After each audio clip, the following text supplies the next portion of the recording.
Test, test, test, test. Hello, hello. Okay, looks like things are going through. Just giving OBS a second to wake up and make sure everything is situated. I see. 1 second. There's one thing that I need to fix for tonight. That should go away. Yeah, as an advanced, like, housekeeping notice thing, I apologize. I still haven't had a chance to, um, fix the issue where the horizontal, like, scrolling chat wasn't showing up. So for folks watching the VOD back who want to, stay appraised of, or apprised, however you say that, of what was going on in chat, please feel free to use please for now use the YouTube, like, chat live replay feature, or whatever it's called, because the normal widget that I use just stopped working, and I haven't been able to debug why. So something I want to do this week is I want to take some time to find somebody to do a commission for the logo in the background, and I want to do some housekeeping stuff, like just kind of spruce things up a little bit, and that will include fixing the chat, getting a different bot um, to work with. I've been using StreamerBot and it was working just fine, but I don't know, something failed. It might be me. So yeah, but we're going to be getting into it very shortly here. Tonight we are going to do a part 2, possibly part 2 of 3. We'll see how far we get over the course of the evening. But we are going to be reacting to this video, Sasuke versus Neji debate, with the loser, apparently. So this is a debate that went on between Six, aka Six from Tokyo, versus Batman, aka I think it's VI Batman VI, or Six Batman Six, not sure how to fully pronounce that, so I'm just gonna say Batman. And the subject was Sasuke versus Neji. I think Six was doing Sasuke, and uh, yeah, and Batman was doing Neji. As a little bit of a reminder for folks who might need it from the previous stream, so I'm going to be responding to Six's video, but of course, like, please go and check out the full video on his page, because I'm going to be interrupting. I'm going to be talking over stuff. You know how it goes when you're doing a reaction. It's always a good thing to mention the original creator that you're reacting to, and I think to go watch the full debate in context, just so that I don't unintentionally misrepresent anything. That being said, from my recollection, last time we had mostly been listening to Batman's points, and why I wanted to make sure to do at least a part 2 of this is because I wanted to make sure Six, like, we got a chance to talk about Six's scaling and, like, his positive claims, because so far it's mostly been Batman's positive claims, if I recall correctly. That being said, there is also a degree of drama between these two people. I don't think it's really my place to step in and be like, well, this is what he said, and this is what they said, and this is what happened here, blah, blah, blah, right? Like, I'm more interested in the characters themselves, so I'll leave it up to y'all to investigate the debate, like, the drama, if you want to. Suffice to say for now that, like, I'm not going to pick sides in that regard. I have my own opinions. I do think, well, maybe that's not entirely forthcoming. I do kind of think that in terms of the background to this debate, I wasn't a huge fan of the way that Batman handled himself, and so I don't really appreciate that. I think that there were times where Six might have gone a little too far with his rhetoric over the course of this debate, but I also can kind of understand his frustration. So again, like, I want to try to keep the discussion about that stuff to a minimum, but I feel like I say that. I say that every week, and then I wind up going on some rant about the community or whatever. So but I'll try to stay as unbiased as I can going through. Just a heads up, though, that things might get pretty spicy. I don't think that they say anything that comes close to, like, the Jay the Great versus Noodles debate, so shouldn't be any, like, content warnings or anything, but just to give you all a heads up. That being said, yeah, let me catch up on chat. I see some people who showed up, and then I will get I'll get into it. Hey there, Spicy Boy. It's good to see you. Hope you're doing well. Spicy Boy says hello, hello. Can't wait to see a screaming match again. Yeah, it does get pretty intense. I think we stopped right around the point where Six was starting to lose patience and starting to lay into him a little bit. So we should have a little bit of that zest this evening. Hey there, Shinigami. How's it going? Good to see you too. How is stuff? I'll be straightforward and say that I'm not doing super great. I don't want to, like, bring the mood down or anything, but it's been a little bit of a rough week, just because I got laid off this week. So unfortunately, I'm going to be back in the job market in a little bit. The games industry right now is just super volatile. a lot of changes are happening, mostly due to the advent of AI, kind of gobbling up some jobs, and there's also a bunch of shit going on about like, um, I don't know, without getting into a whole long rant about it, there's a lot of shady like trading stocks behind the scenes and like funding things in weird ways and just not being like the idea, like my good friend Patrick was like trying to explain this to me the other day, where when he was coming up in the industry he had this idea of the of like a game studio being like a lemonade stand, right? Like the idea being that if you just come up with your, you know, your lemonade, your little business or whatever, and you put your stand on the street, as long as you make a good product and you have a good customer base coming down to come check out your stuff and you supply them with good stuff, you'll eventually grow your business and you can expand it and you can make more stores, and that's how it works. And he got a like a splash of cold water in the face, so to speak. Like he got a big wake up call when he joined the industry and tried to explain that to me. I don't have any mind for business in that regard, so I don't really fully understand it. But basically, that's not how the games industry works at all. It's probably not how a lot of industries work. It's much more about like, you know, securing investments from people, regardless of whether or not there is a successful outcome, and then figuring out what to do with the stocks after the fact, and just kind of shuffling things around. And that mentality has resulted in a lot of just studios closing because it's not as easy to secure investments from people anymore because they're just not interested. That they're sort of losing interest in the games industry as an opportunity for like venture capitalism and turning to other things like AI. And it's kind of sucks to be cynical about it like that, but at this point, it's just it's really hard to do the lemonade stand pitch and really get your cool special thing out there amidst the torrent of like corporate gobbling up of upness of things, to use a scientific term. So I think I'll be okay. You know, I have a little money saved up. I think I will take the next few weeks to just figure out my next steps. But if I sound a little down in the dumps or whatever, it's just because, you know, I worked really hard on this project that was just released. And I don't know if I'm allowed to really talk about it yet with NDA and everything, but suffice to say that it took a lot out of me to get the project out the door.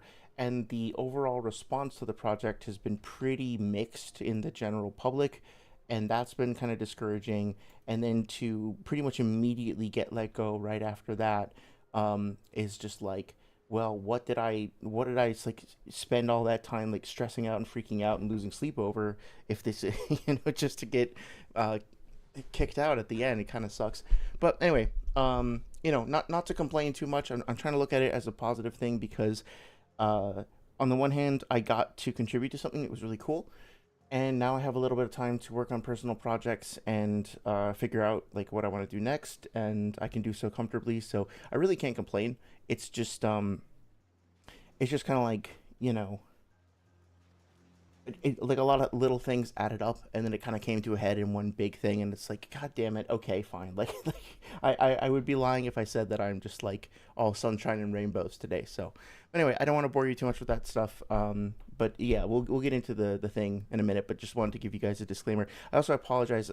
I forget who it was, but somebody in chat was like, in Discord said something that I was like, one, just shut the fuck up, and it's like really not like me. Oh yeah, somebody was talking about Noodles. I think it was a real man who was saying like, Noodles actually did pretty well in this debate, and I was like, no, he fucking didn't. He fucking is just so fucking stupid, right? Like I just kind of lost it for a second. So I think I apologize, but I'll apologize again, just for the record.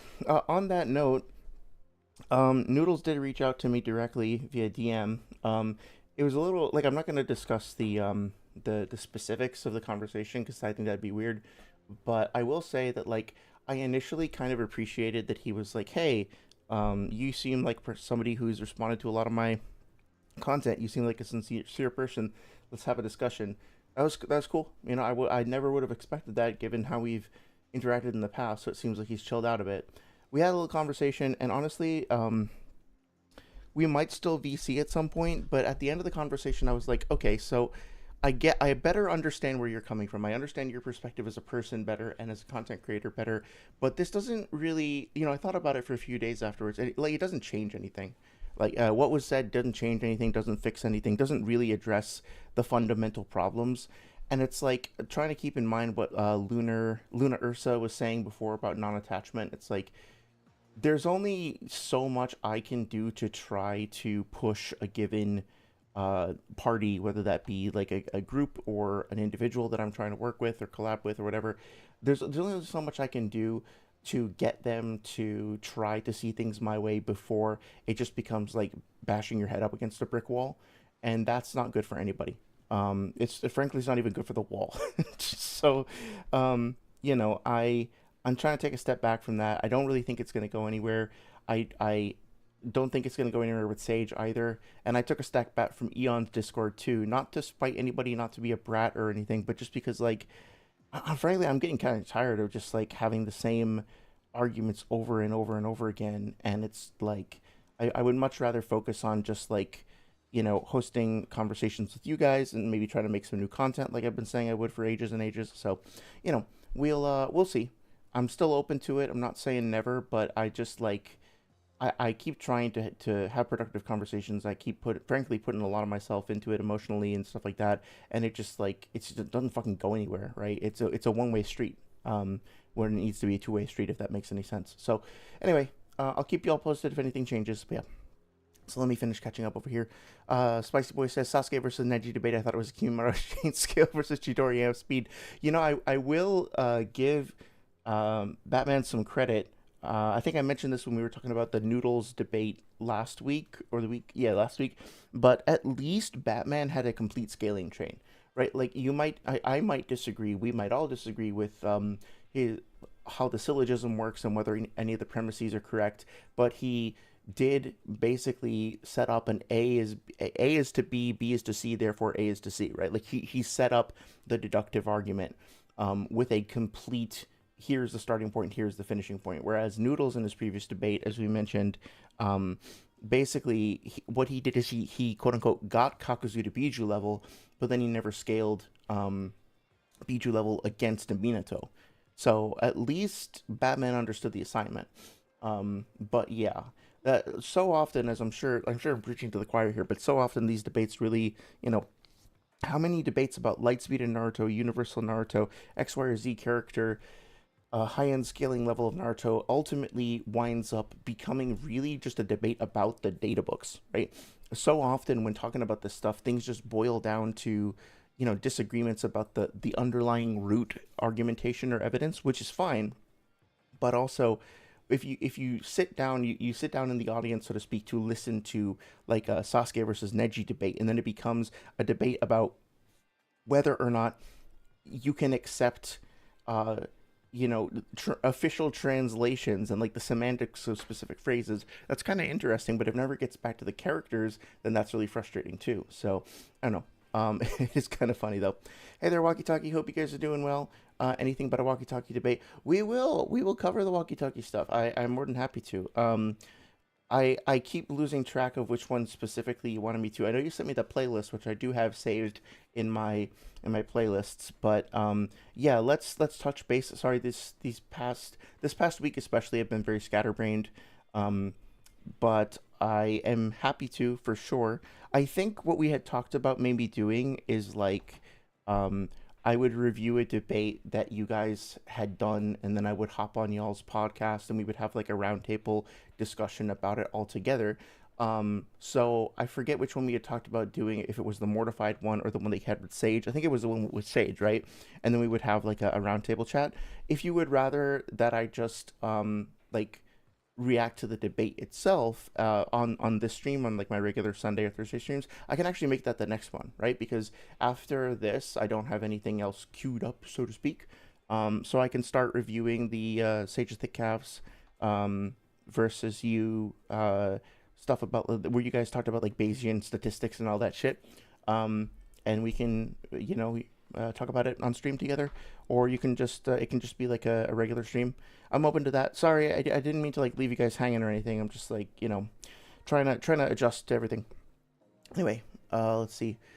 Shinano says that sucks to hear. Yeah, it's not my favorite, but I think I'll be able to get over it.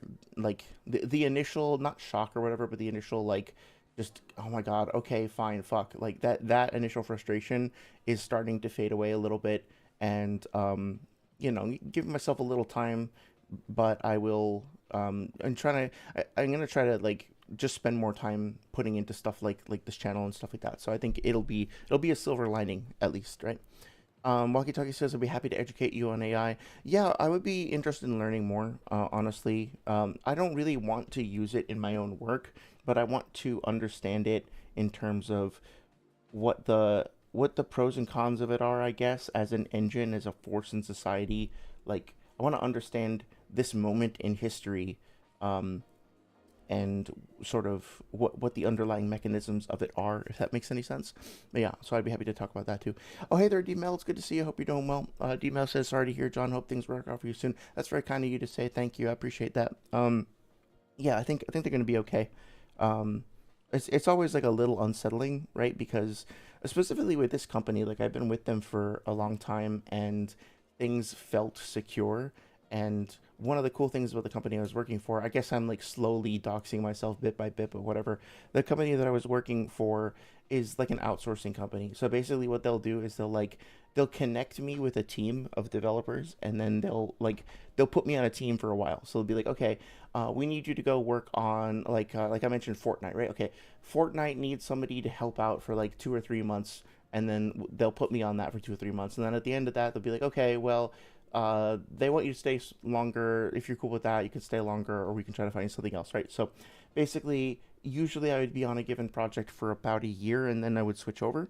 Sometimes for Fortnite, I was only on it for like a month or two, and stuff like that. So one of the cool things about a company like that is that even if other studios shut down, then the outsourcing studio can still retain you, right? The idea is that they can save up a little bit of money, and basically, if they have people idle, they can sustain those people and they put them on internal research projects or whatever until the next thing comes along. That way, unlike working in-house, what usually happens is that the company like hires a bunch of contractors and brings on a whole bunch of new people, but then once they ship the game, they have nothing for them to do for months, so they'll just like fire everybody.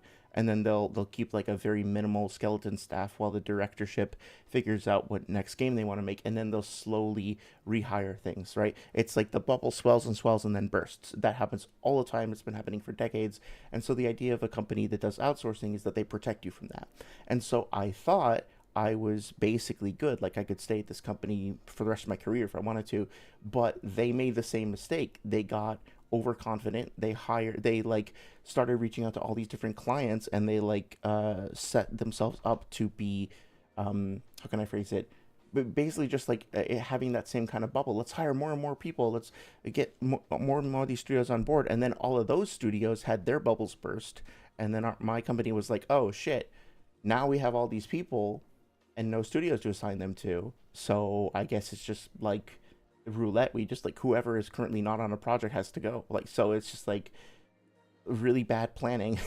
And, you know, it's one of those things where you absolutely, if you have any business sense at all, and I don't have any, but I could still see this coming, right? If you have any business sense at all, you should see that shit coming a mile away, because it's happened over and over and over again for so long. But it's like the leadership got cocky, and they were like, well, clearly it's not going to happen to us. It only happens to losers. Like, basically, it's so, and we're not losers because we can't stop winning. It's fucking, anyway. But yeah, like everybody who I work with was super nice. We're going to stay in touch, and like, I'm sure something else will come along eventually. You know, it's just making me mature a bit more. Like, I thought I was safe. I was naive, and now I just need to keep that in mind and protect myself more in the future. But it's fine. It's fine. You know. Let's see, Shinigami says, my mom said in Finland there's a course to learn about the utility of AI. Oh, that's cool. Is it an online thing, or does it have to be in person? Slimy, I think I'm forgetting to say hi to people. It is good to see everybody. It's good to see you, Ursa. It's good to see you, Slimy Herb, or Slimy Herb, Slimy Orb, and Walkie Talkie, and everybody else, and D-Mail, of course. Hope you guys are all doing well. Let's see again. Yeah, they just almighty pushed me right out the fucking doors. But then they're gonna bancho taining all of their computer hardware and stuff that they sent me. So tomorrow is basically gonna be like me packing up all the gear and wiping everything physically and software wise, and then sending it off. And it's just like, cool. So now I'm still technically working for them because I still have a bunch of shit to do. But you know, whatever. It is what it is. Let's see. Slimy said, no noodles got Kakasu to Matatabi paw hit level and then generalized it to Biju level. That is true. That is true. I'm sorry for straw manning his position there. He actually did worse than what I was saying. Yeah, the data book merchant says Shinigami. Sage would use the data book as a job application. Um, something like that. Something like that. I will say I wanna be clear to anybody listening to the VOD back to this, that when I say sage, I'm referring to Sage of Thick Calves, which I think pretty much everybody here knows. But there's another sage in Eon's community, and also I think somebody just subscribed with the name Sage as well. So, Sage, if you happen to be listening to this, first of all, welcome to the community. Thank you for subscribing. Thanks for checking stuff out. I hope that you enjoy the content. Let me know what your thoughts are if you end up listening to any of this stuff. But yeah, I'm not calling you out. I'm specifically referring to Sage of Thick Calves, with whom I have a bit of a history. So just to be clear, and thank you, by the way. Like, over the past couple of months, we've gotten a lot of new subscribers. The community is really growing. I've been seeing a lot of activity on the Discord. I just want to state, again, that I'm really grateful for everybody's participation, your thoughts, your insight. It's just been really, really cool. It is kind of a dream come true, like, not to get too sentimental or whatever, but this is exactly what I hoped for when I started making content, was just some cool people with similar interests to just chat about common interests and stuff like that. And it's just been really awesome to see. So thank you so much. Databook says I'm the best person in the world for this job, so I should be hired. Yeah, and also, well, I mean, like, what he would probably do is he would, like, present a resume and be like, this resume, due to its inherent nature as an expository text that is intended to inform, is necessarily true and accurate and factual due to its nature. And even if you don't think that that's the case, it is still more likely to be true than false unless you prove otherwise. Therefore, you should be compelled to hire me because what I have stated here, what it is stated in this expository reference text, is that I am the best person for this position. So, hire me already. I could totally see that going down. Shinigami says Naruto debates are confused why doctors don't put the databooks as their line of support. Well, I mean, like, that there is an issue in science of people kind of considering anything that happens to be published previously, as like sacrosanct, as like a sacred cow, if that makes sense. And look, like, every single human enterprise is prone to mistakes. And science is no different, right? The scientific method ideally is the best tool set that we have for exploring and understanding the universe currently, but it is still flawed. It leads to flawed results. I think the best thing about the scientific method is that it is what's the term for it? Not self-correcting, but like self-recursive, I guess, in that it should, one of the steps to any, like, the most important step maybe to any scientific investigation is to then, that the data then kind of gets, like, recycled and presented to the next person, who then is encouraged to, and even, like, demanded to, examine it, scrutinize it, fact check it, and look at it from a different angle, right? So, like, it needs to be self-correcting and self-examining if it's gonna be productive at all. But there are still plenty of mistakes. There are things that seemed like absolute indisputable facts that wound up being completely fucking wrong-headed and asinine, and leading to human suffering and discrimination and stuff, to say the least. So, that's part of the reason why I chafe against anybody putting something out and being like fucking Sage putting out a video recently saying that the like, universal Naruto is undeniable. Stop denying it. It's like, man, you shut the fuck up. Like, it is extremely obvious to anybody who spends any amount of time actually looking at the source material themselves that, like, it is at best highly debatable if any Naruto character is universal based on technicalities and semantics, and that there's no actual depiction of that level of feat in the series itself, right? Like, I don't want to strawman and say, like, hey, if you are a human who is listening to my words right now and you think you have come across a compelling argument that makes Naruto characters universal, I'm not trying to say you're stupid or disingenuous or anything like that, right? But I would probably guess that you've come across some bad information, and that those people who are spreading that misinformation, like, who are generating it, know better, right? Like, I will not insult Sage's intelligence. I think he's smart enough to know very well that the shit that he's putting out there into the universe is about the universal stuff is totally, like, wrong-headed. But whatever, I can't get through to the motherfucker. I've tried so many times, and I've been very patient and very generous in my opinion. And he just doesn't want to hear it. So, whatever, did what I could. Anyway, Naruto fans use databooks as arguments for why women should date. Well, I appreciate the lack of discrimination there, Shinigami, but yeah, um, that's the thing. There's certain things that you just can't debate your way around, if that makes sense. Um, so that was one of my concerns. Like, I don't know, maybe this is me getting too personal or whatever, but like when I hear the way that people like Noodles and Sage talk to others in debates, it makes me genuinely, like, I really really really hope sincerely that they only do that in a debate on Discord or whatever. I would hope that they wouldn't do it at all, but like it's one thing to do it on Discord or on like a dramatized, sensationalized Naruto debate. But if like Sage himself has said in the past that he thinks the way that people do things in one area of their life is the same as they do it in other areas. Like his analogy that he used on the Walkie Talkie podcast was specifically, if your desk is messy at work, your house is going to be messy too in all likelihood. If you're late to a date, you're probably going to be late to work as well, right? So what my concern is, like, one of the things that motivates me to keep doing these analysis and videos and stuff is that I don't think it's just a bubble, right? Like, I know people say, oh, it's just a Naruto debate, don't worry about it, don't take it seriously sometimes. But at the same time, it's like, if we go with what Sage himself said, I don't think so. I think this kind of thinking is something that can be harmful in a variety of different like areas of life. It's not, if you think this way and act this way and talk to other people this way within this one area where you're like building a business for yourself, um, then yeah, what other areas are you going to do this in? So I'm not trying to make myself out to be some sort of like whatever, like crusader, like, oh, I'm so noble, I'm so smart, look at me, I'm better, and I'm fixing the community. Like, I'm not trying to put myself on a fucking pedestal or anything like that. But I do think that like we in general as a group should give ourselves more credit in that anybody who has a public platform of any size is speaking to an audience of people. I do think that that has an influence, and I do think that we should be aware of that and not just treat it as like, oh, this doesn't matter, it's just a debate, like who cares. No, like think about the ways that your actions get propagated to others. Think about the ways that your argumentation, your style of talking applies to other people, and then really think about whether or not that you know propagates throughout the world, because I think it does. I think it does have an effect. Um, anyway, I'll try not to rant too much. Ursa says that's so fucked, yo. I think I saw that come in when I was talking about the job situation. Yeah, yeah, it is pretty messed up. I will say though that I got a little bit of severance, and my boss is helping me, um, with benefits and stuff like that. And so basically, it can definitely it can definitely be a whole lot worse. So I'm trying to remain grateful.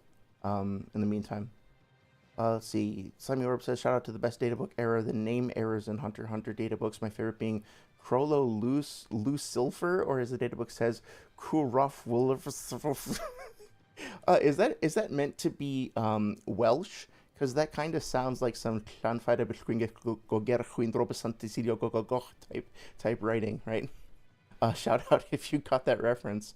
Shinigami says, imagine Sage's reaction when he finds out Death Note's databook name is how to read. So really, the Naruto debate scene is just a massive digital death book for Naruto reading comprehension again. That that was probably my favorite moment from the debate between Swag and Noodles recently. Was Noodles was like, "It's a reading comprehension, bro, issue, bro," and Swag just immediately responded with, "I guess it's a reading comprehension issue, bro. My bad." Like, it's just such a like he realized that it was like, okay, this isn't gonna get any better than this, right? Walkie Talkie says, oh, did you watch that video on if Light and L showered? I didn't. It's on my queue to watch. I have a bunch of stuff I need to catch up on, but feel free to remind me if I don't get back to you.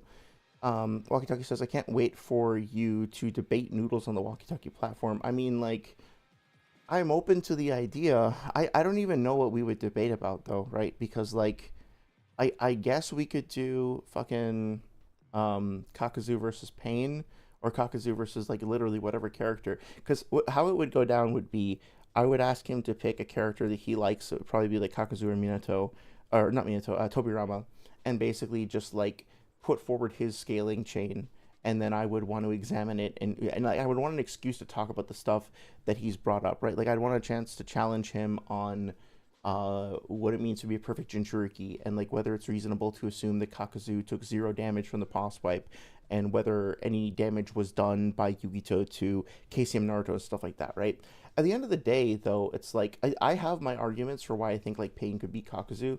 I also have arguments for why I think Minato could be Kakuzu and stuff like that.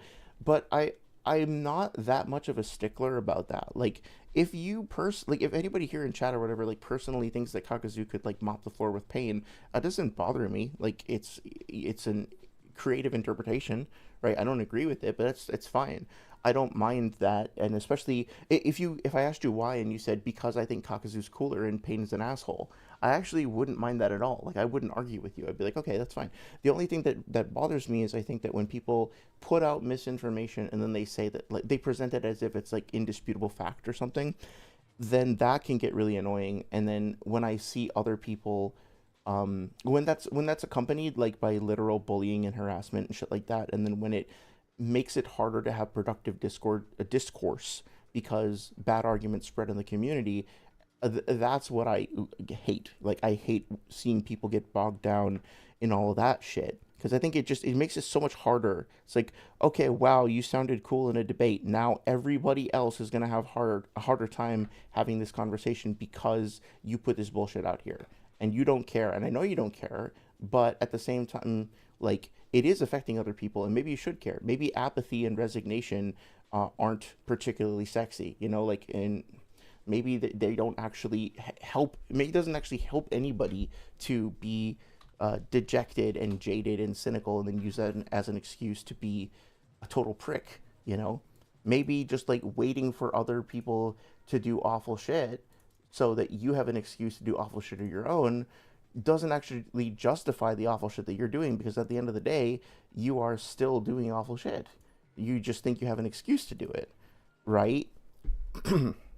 So anyway, let's see. I'm sorry, I'm still catching up on chat over here. So yeah, walkie talkie. I'm open to it. I just I the thing is like the moment somebody starts calling me like homophobic slurs or yelling at me or like threatening me or anything like that in a debate, I'm gonna bounce probably. Like I don't have any interest in that kind of competition.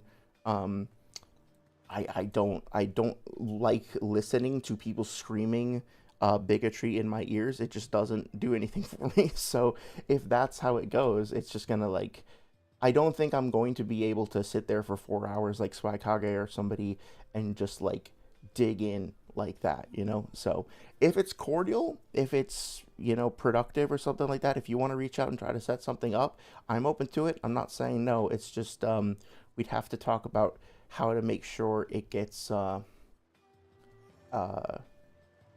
frankly, I would need to ask for some sort of moderation or something like that. Less judgment, because I don't really care about like who wins or loses. I more just care about the conversation. But we would need to be prepared to have moderation, because I'm sure things would get heated. So anyway.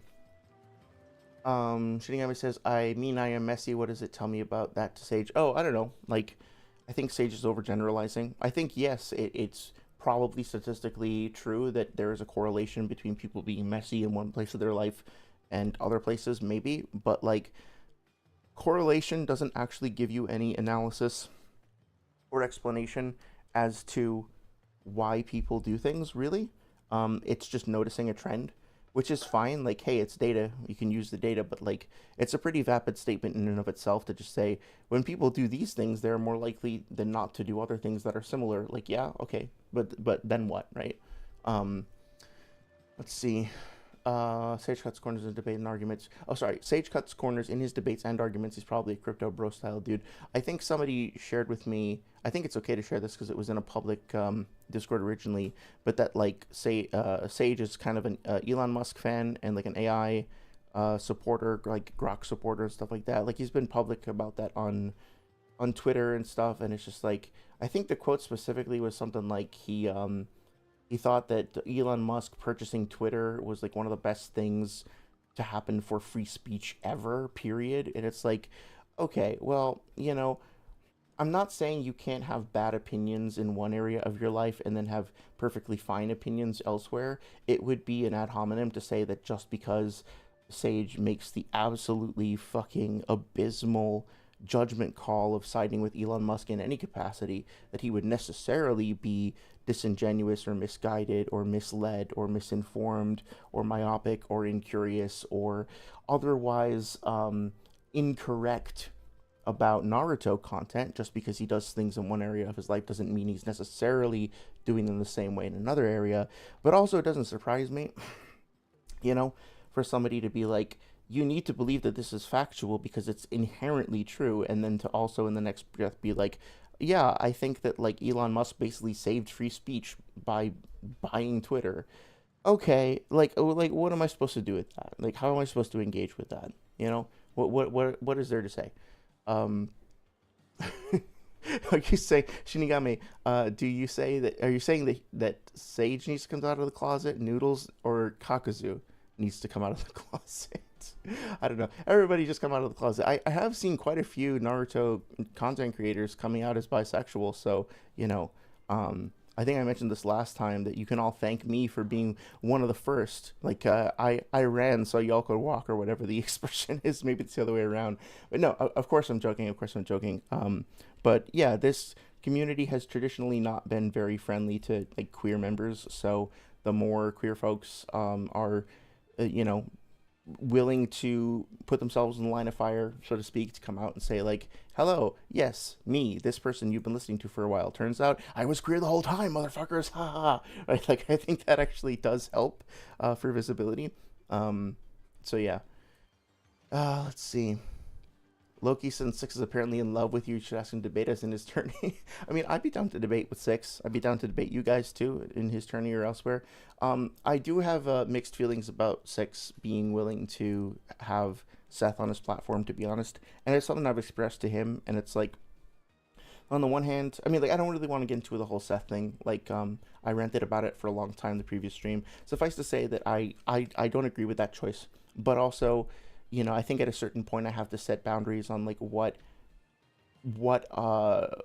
like where does my right to police other people's content on their channels end, right? So like, I don't know. It's up to Six. He's an adult. He can make up his own mind. It feels weird for me, but I do really appreciate. I was just actually playing the nice things that he said to my partner, and given that Six was one of the people, so like the debate between Six and Swag versus Kabuki and Afro on Madara versus Sakura was the first Naruto debate I think I saw, and I found it at a time when I was like kind of in a low kind of blah place in my life, and it like revitalized my passion for Naruto as a series, and it got me into doing this shit in the first place. So suffice to say that if Six hadn't been present in that video, or if that video had never gotten made, I probably wouldn't be here talking to you about this right now. I might still talk about Naruto in some capacity, but it would have wound up very differently. So I'll always have an appreciation for Six for, like personally motivating me to get back into the series that I love so much and try to contribute to the conversation in some way. I will also say, I think I mentioned this before, but just to give Six some credit and some respect, when I was in Sage's server, I was kind of like, frankly, being kind of immature and bad mouthing Six, because Six on his streams would sometimes like be what I thought at the time was homophobic. Now, I don't think he was actually being homophobic, but like when Shad would show up, the two of them would be kind of like, "Oh, you're gay, you're so gay. Oh, that's so gay, we're so gay," right? And it felt to me at the time like they were kind of using the word gay as a pejorative. And so I was talking shit about it in Sage's Discord, and I was like, "Oh, I think he's homophobic. I wouldn't collab with that guy and support that," and not realizing that Six was there in the server. And so rather than just like starting beef or rightfully so like muting me or whatever else, he and Sage reached out and set up a call, and he just took time out of his day to just have a chat. And so he talked to this person who was effectively a stranger, who had just been calling him homophobic, like accusing him out of the blue, and just like explained stuff. He didn't owe me anything. He didn't owe me an explanation or have to defend himself or anything like that to this fucking random person, but he did. And he at the end of the day, we didn't agree 100%. I was like, I still would appreciate if you didn't do this, but at the same time, I understood it better, right? Like, I understood that that term meant something different in his community with his friends than it did for me. I still didn't love it, but I didn't think he was homophobic at the end of the day, right? And so it reminded me how important it is to try to be willing to engage with people directly and not just their personas or not just your own personal vision of who they are. Um, and that was important. That was important. So, Six and I don't see eye to eye on everything, and we probably never will 100%. I might not agree with all of the decisions that he makes or the people that he associates with, but at the same time, I feel like anytime we've had a disagreement, we've been able to have a productive conversation, and that's very valuable. I feel like he's been generous with his time, and he's been to people who like treat him nicely. He is also like pretty fucking patient with them as well. And from his perspective, it seems like he just thinks that he's giving people a chance, right? Like by letting people on his platform, like even people I don't personally like, he's like, well, I'll talk to anybody at least, right? Like I'll at least have a dialogue. And sometimes I'm resistant to doing that. Sometimes like I don't want to fucking talk to Seth. I don't want to like have a conversation with him. And maybe I should, maybe I should be more open to that. So I don't know. I just want to express appreciation because I think, uh there's too much strife and hostility in this community to begin with, and I'm sure once the video starts I'll have like critiques of what Six has to say. So before I get to that, just like let's celebrate the positivity that we bring each other in the community as well. That goes for a lot of people, but yeah. um I don't think he's gonna listen to me though. Like I've offered to debate in the tournament. I've offered to like suggested other people as well. I don't know if he's gonna listen to that. Like I don't have an in with him, so to speak. I just troll his chat sometimes. Um, but yeah, let's see. Pros in love, maybe immaculate pronunciation. My pronunciations. I still can't say community. Community. Fuck. I still can't say that word. I don't know what's wrong with me. Slimy Orb says, I don't know, the Hunter x Hunter or Hunter x Hunter data books are just bad at names. I think, you're talking about the Clanfire Bushwinga thing. Yeah, I spent hours trying to get that down. I'll never get it as good as a native speaker, but I at least tried. Like Killua Zaldiak, so it just happens and it's with like half of the characters. Oh, okay, gotcha. Oh, yeah, okay, that makes sense. I mean, like the transliteration. Um, Pain versus Kakuzu is a crazy topic. The man who's touted as the most undeniable member of the Akatsuki due to his power versus Element Man. That's the thing. Personally, I like the idea of underdog matchups. Oh, one second. Because as much as I what's the word for it? As much as I do enjoy topics like this, like Sasuke versus Neji, or I don't know, like Jiraiya versus Orochimaru, or whatever, I really do like the close matchups. I also really like the idea that there's a character that we have just all been sleeping on, right? Like that maybe 10-10, like if you really look really closely at 10-10 and her weapon skills, that there's actually an argument that nobody's considered that 10-10 could kick Madara's ass, right? I want to hear that shit. I want front row seats for that debate. Now, I don't want people to be dishonest about it and to bully each other over it, but I really like in the Bizarro universe where Noodles has like a Bizarro version of himself where he makes all the same arguments, but it's just also super super nice. Like I'm there for that 100%, right? Like I want the crazy goofy underdog arguments, even if Noodles like started off his debates by saying, "Hey guys, I'm about to make some arguments that I." Don't necessarily believe 100%, but I want to try to argue them and see if I can argue them effectively. Just that little disclaimer at the start, right? Just so everybody in the audience understands the context. That would be amazing because like nobody else out there was really doing debates on subjects like that. One of my favorite debates was topics was fucking Gamabunta versus Choji. I want more of that shit. Please give me more of that shit. And I just told Noodles this too. Like, please, I want more of those things. I want more debates like that.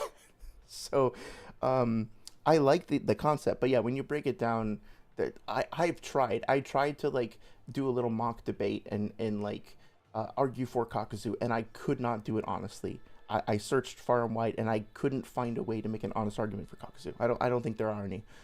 Apathy is unsexy. Yeah, yeah. I just mean like, not only is it unattractive like in the conventional sense, but it's also just it's got no glamour to it. It's got no real appeal. It just doesn't help, you know? Like I understand there's a difference between putting up barriers and being like, okay, I'm not gonna get myself too invested in this. Like I've been saying about, I'm not gonna push Sage anymore, right? Like I made the offer a dozen times, and it's just not going anywhere. So I'm not gonna push the issue. But at the same time, I'm not like giving up. Like I'm not saying the community is unredeemable or anything like that. I'm not stopping to talk about this stuff, right? Um, I'm not. The grammar on that was wrong, but you know what I mean, right? Anyway, so let's see. Yeah. Oh yeah. Welcome to the internet. It's true. Oh, isn't that like a Bo Burnham thing? Cause the have a look around the slimy said that reminded me of that too. Yeah, yeah, yeah. I think I know what you guys are riffing on. No one's Ekman versus Persona sounded AI generated. Yeah, I won't speak to that because I don't know whether or not he does use AI. I know, well, I know he uses AI for translations, but I don't want to accuse him of using it for scripts per se. I just know that he has evangelized it publicly before. Let's see. X-Men. Oh yeah. So Slimy Europe says so. Sage wasn't paying attention then. Paying attention to what? I'm sorry, I lost the train of thought there. Noodles needs to come out of the closet. It is kind of funny to me that when he goes for the jugular, so to speak, he talks a lot about all the different ways he's going to have sex with, or is having sex with, or has previously had sex with the people he's arguing against. So I do wonder why he chooses that particular line of rhetoric. Um, but like, yeah, dude, like if you're in the closet currently, come on out. You know, nothing to be scared of. There's plenty of queer folks, you know, surprise, surprise that a highly nerdy community talking about manga and geeks has some weirdos and queers in it. Like you'll be in good company in that regard. So no worries there. Um, your girlfriend is a perfect angel. Well, I'm glad that you found yourself an angel. Uh, Ursa Bros apparently Kubo is kind of sexist for giving Orihime the size she does. Other people calling him that for reducing her to just her test. Oh yeah, I'm not gonna touch that one. Is it inherently objectifying just to her assets? Well, so this is something that I think is a delicate subject. I don't want to talk too much about it tonight, but it's something that I've tried to address before in our gaming streams and talking about sexualized characters. So look, sex and sexuality is a healthy thing. It often can be. It is an intrinsic like part of most people's lives, and I think it is too often stigmatized and too often like demonized in this sort of post-puritanical society that we live in. In other words, there's way too much anxiety about sex, about the depiction of sex, about the way that people's bodies are rendered and treated, and all that. No, we're too uptight about it, and we're too suppressed about it. On the other hand, in parallel to that, there is an industry that is largely male dominated and largely male gaze oriented, and not male homosexuals, male looking, male sight oriented, right? That has traditionally sculpted this image of what they want women to be, and they how they want women to present themselves and the roles they want for women, and specifically then use this particular version, this particular image of femininity as part of a political movement and as part of a way of basically making a profit out of other men. From my perspective, these particular men, we'll call them the patriarchy, have a tendency to see women as accessories to producing and seducing other men rather than full human beings in their own rights. And as a part of that strategy, they tend to have depicted, saying, just speaking of my industry, have depicted women in very limited roles and in overly sexualized and in overly like reductive and regressive ways. So calling that out, I think if you identify a character who is portrayed in an overly skimpy outfit for no good reason and is like a female character who has like no agency and is just totally used as a prop and like has no role beyond just being like a reward for the player, and you call that out as being misogynistic and creepy and weird, and somebody else calls you out for being like, well, why are you just focusing on her physique, man? Well, it's because it's not that like that person critiquing it is only obsessed with the physique, but the physique is a part of the character, it's a part of the storytelling, and what the person is responding to is critiquing the reasons why that character was designed that way. You know, if you go back to People are so fucking upset at the Diablo 2 remake, for example, for putting clothing on on like the Amazon and on the Sorceress. If you go back into the first game, like the original Diablo 2, those some of those characters are basically wearing just like a thin piece of fucking like dental floss, right? They're basically naked. And there's another character. Oh yeah, like fucking, you know what? Here's a better example from Boruto. Remember in Boruto, let's actually talk about some manga stuff here. So in Boruto, right, there's a character. I never remember her name. I think she's the Mizukage. Um, yeah, Mizukage in chapter like 6 or something when they're fighting the Otsutsuki. Is it here? No, it would be in the next chapter. Please remind me this character's name because I always forget, and that should be telling you something anyway, right? But like, this is one of the first panels I always think of when I think of Boruto, unfortunately. So they're fighting back and forth, blah blah blah. Okay, cool. Now look at Chojuro. Look at how he's dressed, and just without like thinking about his body or anything else like that, right? Just like think of just the clothing. If you found this clothing on a rack at like a clothing store, what does the style of clothing tell you about the sort of person who would wear it? What kind of person do you think would wear it? Why do you think there are glasses involved? Why do you think there are earmuffs involved? For Kinshiki over here, why do you think he has a big battle axe as opposed to like a naginata or a fucking gun? You know, why is he draped in like this long cloth and stuff like that, right? So just think about that as a general note as we proceed. Then we get to this character. Okay, just look at what is happening here, right? Assuming this character is wearing underwear, everything, like her whole ass and her whole, like, everything is on display here. Tojo's right here. He's looking right at her.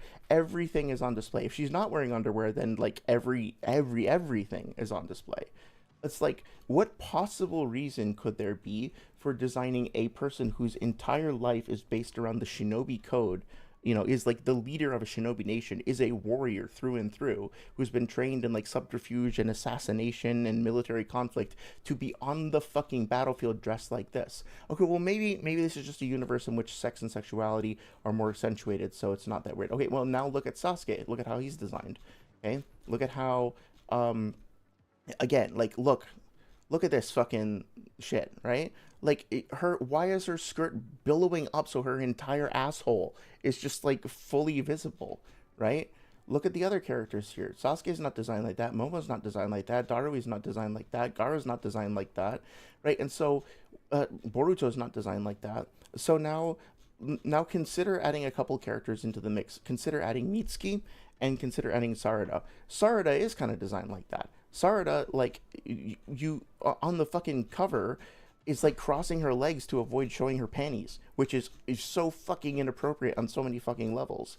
So why is she designed like that, but Boruto isn't, right? Why is he fully clothed? So without me answering those questions, like, why is he wearing this outfit that has like these big poofy ruffles and stuff like that? Why is this character wearing a mask, right? So just ask, or here's a good example, Chocho, right? Like, Chocho's outfit is different.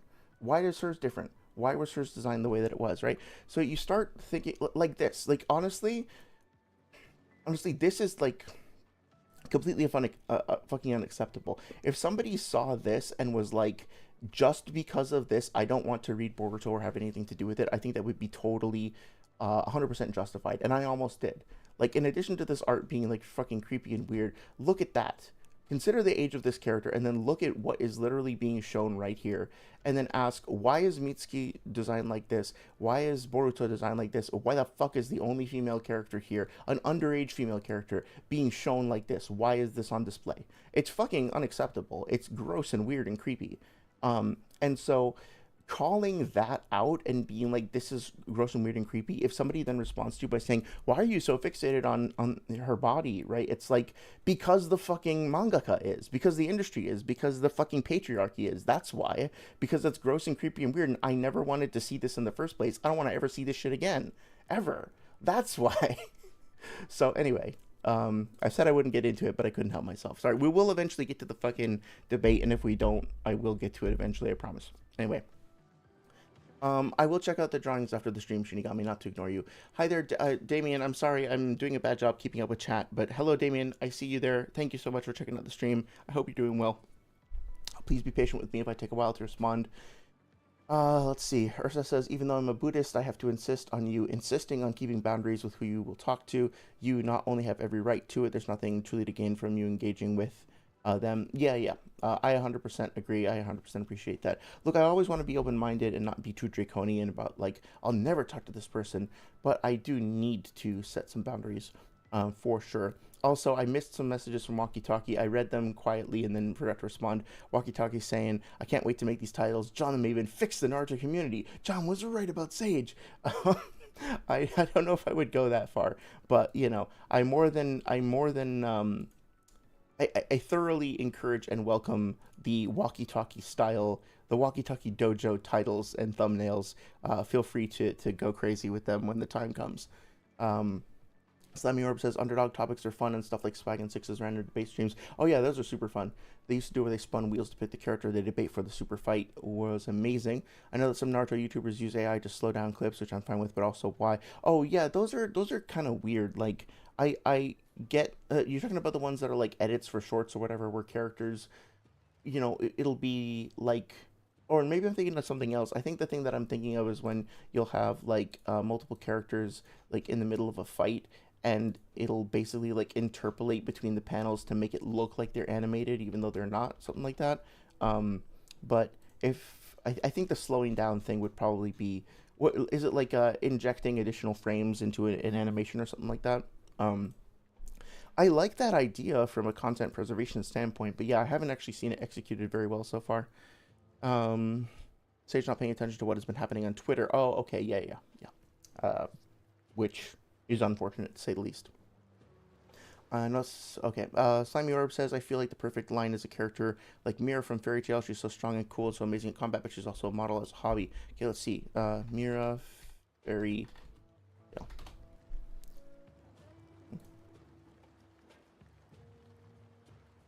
Oh, yeah, I see what you mean.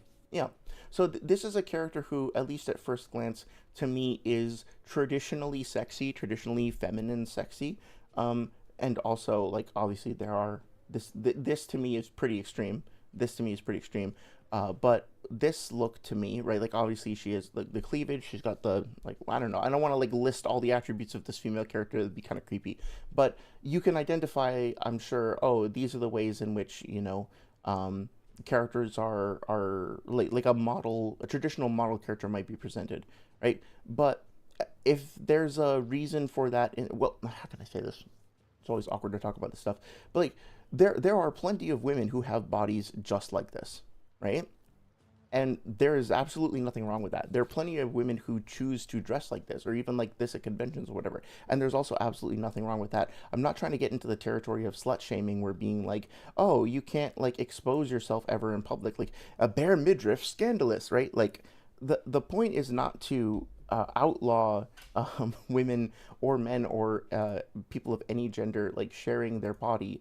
The point is to make sure that they can do so freely without a creepy male gaze controlling what they're doing and not be exploited for doing so. That they can do so in a way that when I say they, I mean everybody of any gender, can do so in a way that celebrates their body on their own terms without being exploited or having it being used as a commodity. That's the dream. That's the hope, right? So I don't think we should actually be seeing less sexuality or less revealing or less traditionally sexy outfits or characters or anything like that, right? I think we should be seeing more of it, if anything. It's just the way in which it should be done needs to be not exploitative. And how to accomplish that needs to be an active conversation between people of different genders as opposed to just like weird, creepy old guys who are just making. Okay, I'll tell you one little industry story. One of the first projects that I was working on, I will just say, had a very prominent female character. And the female character was specifically 19 years old, and that decision was made for a specific reason that I won't say, but I'm guessing that you can probably guess why. That being said, we were told that this character was basically like the core of the game. They were the most important thing in the game, and we needed to make sure to be respectful and to make sure that this character came across as like the soul of the whole game, right? And this only happened internally, but internally, in order to we put together a video for the investors and for the shareholders where this particular character was portrayed in a very skimpy outfit with a song playing. The song had lyrics that were about having rough sex, and the character had like all of these like camera angle, like think about something like Crazy Bitch, if you know that song, right? By is it Finger 11 or whatever they're called. um the camera was like swiveling around them and panning around them so that you could see down their shirt and everything like that, or like almost see up their skirt, and basically like presented in this incredibly like basically like she was a stripper. But obviously the character was not a stripper in the game, and so they picked whatever animations they had on file and basically like made her look really uncomfortable. So, in order to secure money from these creepy, gross old fucks, they took a character who was just borderline legal and made this really creepy, fucking sexually exploitative video with awfully gross lyrics playing in the music in the background to basically hold her up as a prop, saying like, get horny about this lady and give us money because you're horny, right? It was so fucking gross and fucked up. And then for them to turn around and then be like, no, she's the soul of the game, like she's really what's going to sell the experience, she's going to be the most important thing to the players. It's like, not only are you fucking gross and creepy and weird, but you're also fucking hypocrite. And it's like, now we just have to kind of keep our mouths shut and keep working on this for however many more years, knowing that that was only one small part of what was going on behind the scenes. That's the shit that I want to see end. However we get there, I don't know. I'm not going to solve all the world's problems in this regard, but I think we can all agree that anything that stems from that kind of motivation is just fucking gross bullshit and needs to stop. Anyway, Shinigami says the character Orihime, they pay attention to her chest, where in the scene itself she isn't even skimpy and there's no evidence. The character we're focused on right now, she keeps Ichigo fighting the final boss character, but no one talks about it. Instead it's her body. Orihime is also the most interesting character ever. Okay, well, maybe I don't have the context for this this scene. Maybe it's one of those things where it's like, okay, well, let's just say there's a difference between this over here on the right, if you can see the cursor, and this. Right, so I don't know anything about this character. This is Pinterest, so maybe it's not correct. But right, like, there is also a difference between this and this and this. But, I mean, like, there are real human persons who have big boobs.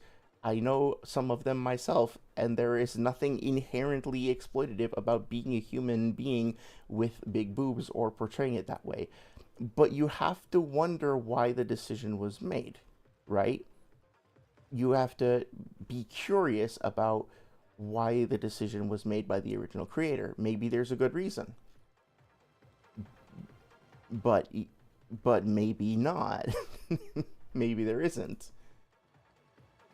And it's different when it's a male-dominated industry with a majority male team drawing on their own in their own rooms, imagining what they think women either do or should look like, than if it's a multi-gendered team who are all collaborating together. Like, sex and sexuality and things like that are a big theme of Silent Hill F. But if you look at the characters in Silent Hill F, right? Like, this character looks very different. There is a very different vibe with this character from the Orihime that we just saw, right? Even though this character's arm is exposed, right, and the skirt is frayed or whatever, and later on in the story, the camera follows Hinako from behind, and so later on you can kind of see that she loses like the back of her shirt, so more of her skin is exposed. Very, very, very different vibe. You can immediately tell that there is a strong difference between this character and that, and it's not just about the fact that like the character's cup size, right? It's there's more going on to the storytelling. So I think that's worth considering. Yeah. Anyway, there's nothing to do with the fucking debate. I'm sorry. Oh, Kurotsuchi. Yes, thank you, Slimy Orb. It makes all sense. The floofy stuff is Iron Sand. Yeah, that makes sense. Each other slow down anime scenes to slow them down like Minato or frames added. Yeah, okay, I think I know what you're talking about. Orb says another thing Hunter X Hunter did that I always enjoy is single scene Phaeton versus the new Ant Queen in the Great Line. No one wears loose puppy clothing without something to hide. Interesting, interesting. Okay. Cool. Yeah, so I think I could talk about this all night. I don't want to argue too much about it, especially since it's obviously like a series that I don't know much about or know the characters' context. So I will leave it at that. I think nobody here really signed up to hear me rant about fucking, you know, sexuality in video games anyway for tonight. So let's get to the stream. I'll put a time code for folks who want to listen back. And yeah, let's get started. So picking this up, Six's video, go support his channel, go watch the video on his channel.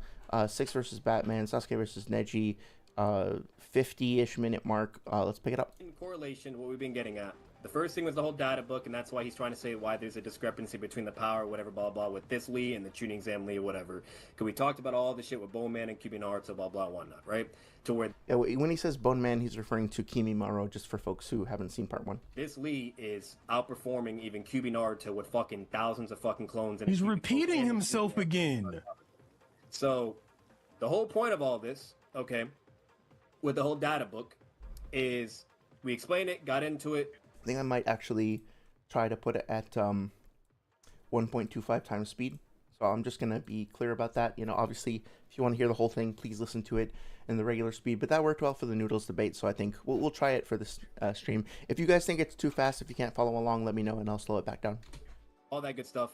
He's the reason why this, Judge, hello? The reason why this is important. The reason why this is important is because when Rock Lee, okay, uses the first gate, okay, not only was he already competitive with Maru and base. When he Judge, the first gate, wait, no, stop. Judge. Me. Do I have to listen to this nigga? Do I have to listen to this nigga? Bitch. No lag. No, go to fucking sleep until I'm done, you dirty bitch. That's you gotta calm down for a second. Six, if he's just repeating himself and all that, I'm not gonna hold it against you. I have all the notes written down and all that, so no, I'm not talking about you holding it against me. You actually sound pretty genuine. I'm talking about why do I have to keep listening to him repeat himself? Tell him to move the fuck on. I'm getting to the new point. I'm getting to stop crying. I do think it's reasonable for a moderator to step in and be like, okay, you guys are like spinning your gears here. You should move on. Like the thing that Six himself has done in other debates, like the one with Swag, is say like, okay, you guys are repeating yourselves. You've been going on for half an hour now. Like, let's do 5 or 10 minutes. Let's do conclusions on this point and then move on. That would have been fine.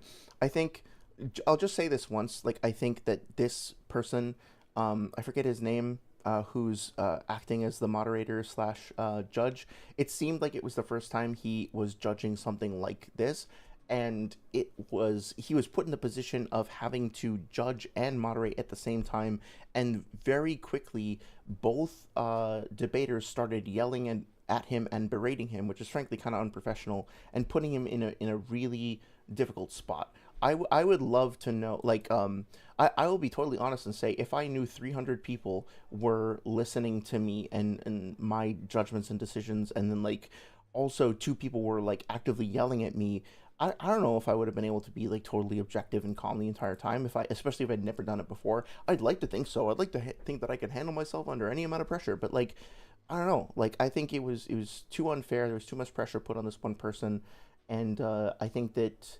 Like, I get the frustration that he didn't do a good job, but it's also not really his fault. He was kind of put in an impossible situation. There should always be, like, one judge, at least one judge, probably more like 3, but at least one judge that is separate from a moderator, right? Ideally, 2 mods and 2 judges is ideal. If you can't get that many people together, then 1 mod, 1 judge. Well, you need at least 2 judges for some sort of a consensus, right? But, like...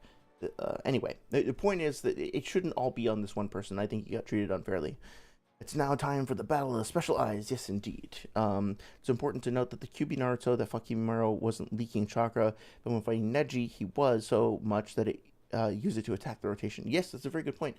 Yeah, I wish they had gotten to that shit in the debate, but who was it earlier on in the stream was like, oh yeah, the spicy boy, that it was more of a debate between like 2 specific jutsu and where they scaled as opposed to like the characters overall, right? Stop crying. Get a fucking pacifier, okay? Go get a fucking big king-size Hershey bar and put that bitch in your fucking mouth and shut the fuck up. Dude, I would love a fucking king-size Hershey bar. I don't know why Batman thinks it's like a bad idea or something. Like, Hook me up with one. Six, if you don't want to send it my way. We still gotta resolve our fucking debate about the peanut butter ice cream, bro. I still haven't forgot about that. What are you, an ape? You can't help but lash out when you get angry? Brute from Halo. That is you. Go put on your fucking gear and get with your hammer, okay, and go swing I that feel bitch bad in for that fucking kid. wall. If this is what you do when you get angry, I feel bad for that kid. All right, now I'm gonna move on. And Again, like Brute from Halo, like there were some decent brutes in the lore. Some of them were kind of bad, but yeah, like I don't know, like Maccabeus was okay. right now, if he interrupts me again, okay, mute his bitch ass. Hey, bro, Sage, I'm sorry for yelling at you, bro. I didn't know it was like this. All right, anyways, so the next point, what I was getting at, okay, this is impressive because this Rock Lee uses the first gate, okay, to fight against Genmaru, and that forces him to use Curse Light, okay. The same feat that was replicated when Lee was using Drunken Fist also caused the same thing. And the same guy, Bone Man, he states verbatim that he's left with no choice. I'm also going to send these scans to, what's it called? This way, this goes through and whatnot. I'm going to say exactly what the fuck he says. Get the other one. I'll skip ahead a little. Show with the homophobia. Little fucking bubbles, gay ass nigga. Oh yeah. Let's chill with the homophobia. Yeah, so there we go. You know, there's Six calling out D1, right, for being homophobic. Like, look at that. Kind of makes me eat my words from a year ago, whatever, right? So yeah, just calling that out as a positive. Wait, Discord detected it may contain sensitive content, which is not allowed. Bitch, it's fucking blood, you fucking dumbass fucking bot. The fuck is this thing? He's lashing out at the bot. When can you control your anger? Somebody get this fucking Wally stupid fucking thing. Holy shit. Just be happy you're not in Japan. Not Japan, I'm China. That would have been wild. I'd just like to point out that Batman is now raging out at the Discord bot, which he has referred to as this fucking Wally. Slimy Orb says, we need a candy bar scaled up to the relative size, but also 6 foot long, the mega bar. So another little story from my from one of my earlier jobs, they tried to improve morale while we were in the middle of a long crunch. Yeah, don't bully Wally, exactly. Like, Wally's a sweetheart. But they tried to boost morale by ordering some of those 20-pound gummy bears. I don't know if you've ever seen them, but like 20 gummy bear. Yeah, like one of these, right? Like 26 pounds, whatever. These things are fucking huge. Let me see if I can find a picture of somebody holding them, right? Like, yeah, like that. It was about that size. And they just ordered, like, I want to say 4 of them and just left them around the office, just like out on tables. The problem is that they didn't really think about how to cut them or anything like that. So they also just left these little plastic knives and forks next to them, like you would get from like Chinese takeout or something like that, right? So these fucking gummy bears were just sitting out there, like slowly rotting away. And every once in a while, some brave soul would come along and like pick up a fucking little dinky little plastic knife and try to saw through a piece of it. And then the knife would snap or the fork would snap or whatever. And so you had these like slowly moldering little fucking like giant fucking like Freddy Fazbear fucking effigies in the break rooms with all these little shards of plastic surrounding them, like some fucking unholy sacrament. And that was supposed to cheer us up. It was just so fun. So like eventually I got tired of it, and like I got a steak knife, kind of like what this person is doing here, and I just cut off an ear, and I'm like, okay, this is mine. I'm gonna commit to this, right? And I had it on my desk, and I tried to get through it over the course of the day, but it was terrible. It was like this guy looks like he's having fun. Like, absolutely not, right? The shit, it's like so stringy and chewy and just awful.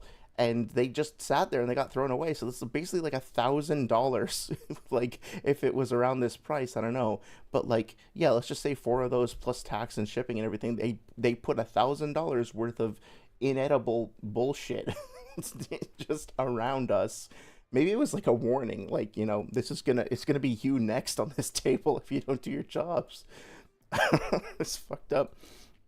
Shinigami says, the stuff I was talking about with Orihime, apparently it's a legit fan edit shit enough in the actual anime and they got angry over it. Oh, okay. Well, that's definitely important context there. Sorry, I didn't know that. So thank you for sharing. It was probably stringing from it being melted. Maybe, yeah. I mean, like, if it got left out in the break room and there was no AC on or whatever, then it could have been like slowly deliquescing. Oh god, I'm getting nauseous just thinking about it. It didn't even taste like anything either. It's just like, tastes like rubber, I guess. It's really, really weird. Why didn't look like something Who else? the fuck is Clyde? You stinky ass Wally. Dumb bitch. Literally not let me post a fucking scam. Alright, hang on. Mute myself again in case I'm needed later. I don't even know how to fucking. Oh, you can see Yo, Goji, you want to be banned? You bitch ass nigga. Hey, any of the weirdos, D1, or the fucking dick slurpers, whatnot, if they're being weird or being stupid, by all means, the power is in your hands. Fucking Shidori, every single motherfucking one of them. I want you to slaughter. Why the do you fuck turn out on of that black scent whenever D1 talks? Why do you talk to D1? You turn on like this fake black scent. Six, It's Six, really did I tell weird. you to take the fucking Twinkie out your mouth, bitch? I'm Use just that shit saying, as a bro. That's pacifier. that's Shut the really fuck up weird. and eat. It is really weird, right? Like you can hear his accent change like halfway through that. I don't know if he just has like a thing for D1 or whatever, but that was really funny. That's one of those things where it's like maybe you don't even realize that you're doing it, but this is why it's important to listen back to yourself. Batman, I doubt that he's gonna check this out, but Batman, if you do listen to this, like no judgment or anything, but like you should probably get into the habit of like listening back to your debates if you haven't already, and just make sure that you're okay with the way that you sound, because sometimes when I'll tell a joke or something on stream and I'll like try to do a voice, like do an accent or whatever, and I'll listen back and I'll be like, oh my god, did I actually say that out loud? Right? So just something to keep in mind. No shade or anything, but yeah, it's a little weird. Shinigami says, I mean, he didn't share it with you, but the fact no talk is done with the fight she contributes with Ichigo or in her character arc being complete. Okay, well, yeah, I won't judge that series because I haven't read it. That would be unfair. But I think like my general encouragement, so to speak, is just to ask those questions that I brought up about like, okay, well, why is a character designed like this, and just be curious about it without judgment. Like I'll do one more example, right? Jinx, what the fuck is that show called? Right? Like, thing about why Jinx from Arcane is designed like this, right? What would you consider her character to be sexualized? Yes or no? Does the sexualization feel exploitative? Yes or no? And why? Right? Like, does this feel like exploitative? Does this feel male gazy? Okay. Now her sister is named Vi. Now look at this character, right? Does this character feel sexualized and exploitative? Yes or no, and why? Why is this character designed this way? Why does she look this way? And why does Powder, aka Jinx, look the way that she does?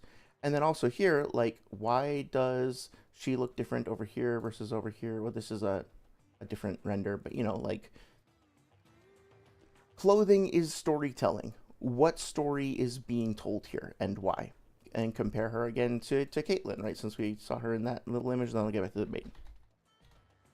Clearly, I don't know how to spell it. Why does Caitlyn look like this? What is her outfit? What is her demeanor? What is her stance? The way that she carries herself? What are we being told about her based on her design? Is it sexy? Is it sexualized? Is it exploitative? Why or why not?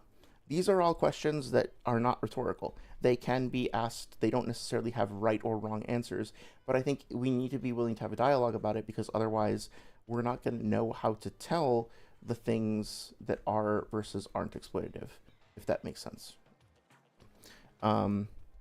TYBW, I'm sorry, I don't know what that is. Orihime is a great character, but her design has issues. Yeah, I think that's probably fair to say. Bitch, eat. Really weird. A big punch. Yeah, big punch is one way to put it. Shut up. Fucking dirty bitch. Okay. Yikes. Let me get this. I think I have to change the permissions on it. That's why. Bro, these niggas talking about getting head from bows in chat. You niggas gotta do better, bro. Let's Setting. skip ahead a There we little. go. I found it. Adrian Howard should let me. Wally, literally over here trying to help. There you go. Now it's working. All right, I figured it out. John. Fucking get in the way. That nigga John This is funny. stupid ass Wally, literally over here trying to help fucking Six a fat pass. It's fucking crazy. Dude, You're now accusing the Discord bot of being biased? Yeah. The Wally is being biased for your big fat ass. You fucking dirty Holy bitch. shit. That is a like a top 10 debate moment. Honestly, like if we had to do like a Watch Mojo style like top 10 Naruto online interpersonal conflict compilation or something, that would have to be on there, right? Like Batman literally accusing the chat, like the Discord auto moderation, like image detection software, which he calls Wally, as being biased in favor of Six, is classic. That's going down in history. fuck off my shit, bitch. All right, anyways, let me get the other scan and then we're good to go. All right. Sorry, stinky fucking Wally. I don't know. Oh, I did the same fucking one. There we go. Is that Drunk Lee? Not to mention that the body shaming, of course, is like, if Six were 800 pounds, that wouldn't like justify Batman for like treating him that way, right? That's uncalled for. Oh, okay. 6. There we go. Okay, so it's that's yes, Drunk Lee. 6 it is. Okay. So the first thing, then he says I can't read his moves, which makes sense because we know Drunk Lee was unpredictable, whatever, blah blah. And then he says he hit me. That taijutsu is something else or whatever. And then right after that, then he takes off his shirt or whatever, something that fucking Wally had a fucking problem with for whatever fucking reason. Okay, and he says I'm left with no choice. And then he starts activating CM1. It's like the partial curse mark or whatever. Mhm. And what we already know, unless Six disagrees with this, the way the fucking curse mark works is it does amp you, speed, and strength, and all that, blah blah blah. Okay. Yeah, I think that's fine. It's fine to say that like Kimimaro decided to go into CM1. If you want to interpret that as, or like Curse Mark 1, Curse State 1, if you want to interpret that as like it was necessary for him because he didn't think he would be able to beat Lee, that I think is potentially a valid argument, but I'm not sure. Like Kimimaro and Lee hadn't really made all that much progress or done all that much damage to each other at that point. I don't know if it's really like definite that Kimimaro couldn't have beaten Lee without going into CM1. But remember, Kimimaro was on a strict time limit, so to speak, right? He said, I believe, that his body was basically dead, and he wasn't moving himself physically. He was moving himself through willpower alone. Now, how literally you want to take that, I think, is up to you. But it seems to me like he might have been, like, essentially propelling his body beyond what it was ever supposed to do, and he does die mid-fight. I think it's implied more so that he dies from overexerting himself as opposed to outright being killed by any of the other characters, or even like significantly wounded. Probably does kind of suck to be buried under 200 feet worth of compressed sand by Gaara. But that being said, like, he pops out and he looks fine, right? Like, he's pissed, he's lost his composure, but he's okay. So I don't know. I don't think that if he were at full, if he didn't have a time limit, he probably could have just run out the clock on Lee. I don't think that there's any strong evidence that I've seen that would put him at like a definitive win over there. So it's just important to consider the context. You know, I don't think like Drunken Lee would have necessarily won against Base Kimimaro. They seem to be about even, but Kimimaro also wasn't using all of his dances and shit like that at that point, right? So. Curse Mark 0.5 says he didn't go into State 1 against Gaara. Oh, yeah, okay. That makes sense, too. What are you talking about? I disagree with that. What are you talking about? Why would you I'm say just that? saying if I'm pretty sure you would agree. Didn't go into State 1 until against Gaara. Right. But if we can get into that too, and I can show all the proof in the world. But anyways, it's an artificial fucking stage one basically, and it amps you whatever. So yeah, so he's kind of like when Sasuke has the curse mark kind of extended out from his neck onto his arm, right? But isn't like fully covered in it, like that version of Sasuke, right? Then he does that. He says, I'm left with no choice. The reason why this is an important deduction is because when this same Drunken Lee that was fucking him up went to go attack him again, when he's in this curse mark form, he then activates his jutsu activation and he blitzes Lee with the bone style. Okay, he wasn't able to do that in base, whatever, blah, the whole nine, and he blitzes him. Then Wait, Batman, real quick. Can I ask, without the explanation, I think this will make everything a little bit more digestible for chat. Because everyone seems to not know where you're going. Can you say where you're going and then potentially give your explanation as I did state it before, I'm not a huge fan of that. Maybe I'm nitpicking, but I feel like I don't think you should be looking at chat at all while in a debate. I don't think you should be playing a game either. Like, I think your focus, you can just focus for a couple of hours on the thing. Again, like, I know that there's some context between these two debaters and their history, and maybe Six just like didn't respect it or whatever, or thought he could no diff it while playing games in the background, which he kind of does. So like, I get it, but also I feel like for the sake of the debate, it's like maybe just like put that on hold for a second and give your all to it, and then go back. That would be my personal preference.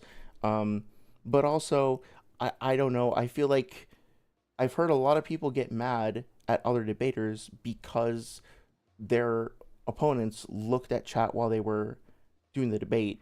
And I think, like, I guess if you're not, if you don't really care that much about the debate, like, okay, but I feel like I don't know. I personally appreciate good sportsmanship, and I appreciate being like, okay, you have an audience of 300 people, and however many thousands of people might watch after the fact.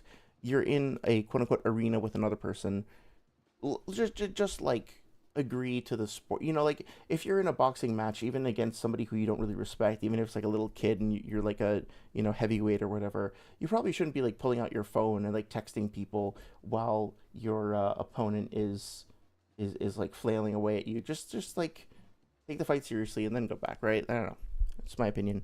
Um, Slemmy Orb says, I don't think it was a power and speed thing for the curse mark being needed to win. It was probably more of a Kimimaro feeling the need to be done with the fight, then go after Naruto and Sasuke. Yeah, that I think that's important context too. I also think it's important to note that, like, think about any number of anime where a character, like two characters are fighting and they're about even, and the other character, one of the characters says, like, like, yada yada, or whatever they say, like, yada yada. I guess I have no choice. I guess I'll have to use my most powerful form now, right? It's like a lot of times those statements can be made a bit tongue in cheek and with a little bit of sarcasm. I think something that we're not as good at when finding points like this for debates is that we tend to look for those specific things and we quote and be like, okay, look, Kimimaro specifically says he has no choice. You want me to give you the dictionary definition of having no choice? It means having no options, no alternatives, and being forced into something. This means literally that Kimimaro like was forced to do this. That would be true unless Kimimaro were being sarcastic or facetious. And I think that, like, people don't tend to account for things like sarcasm in those statements.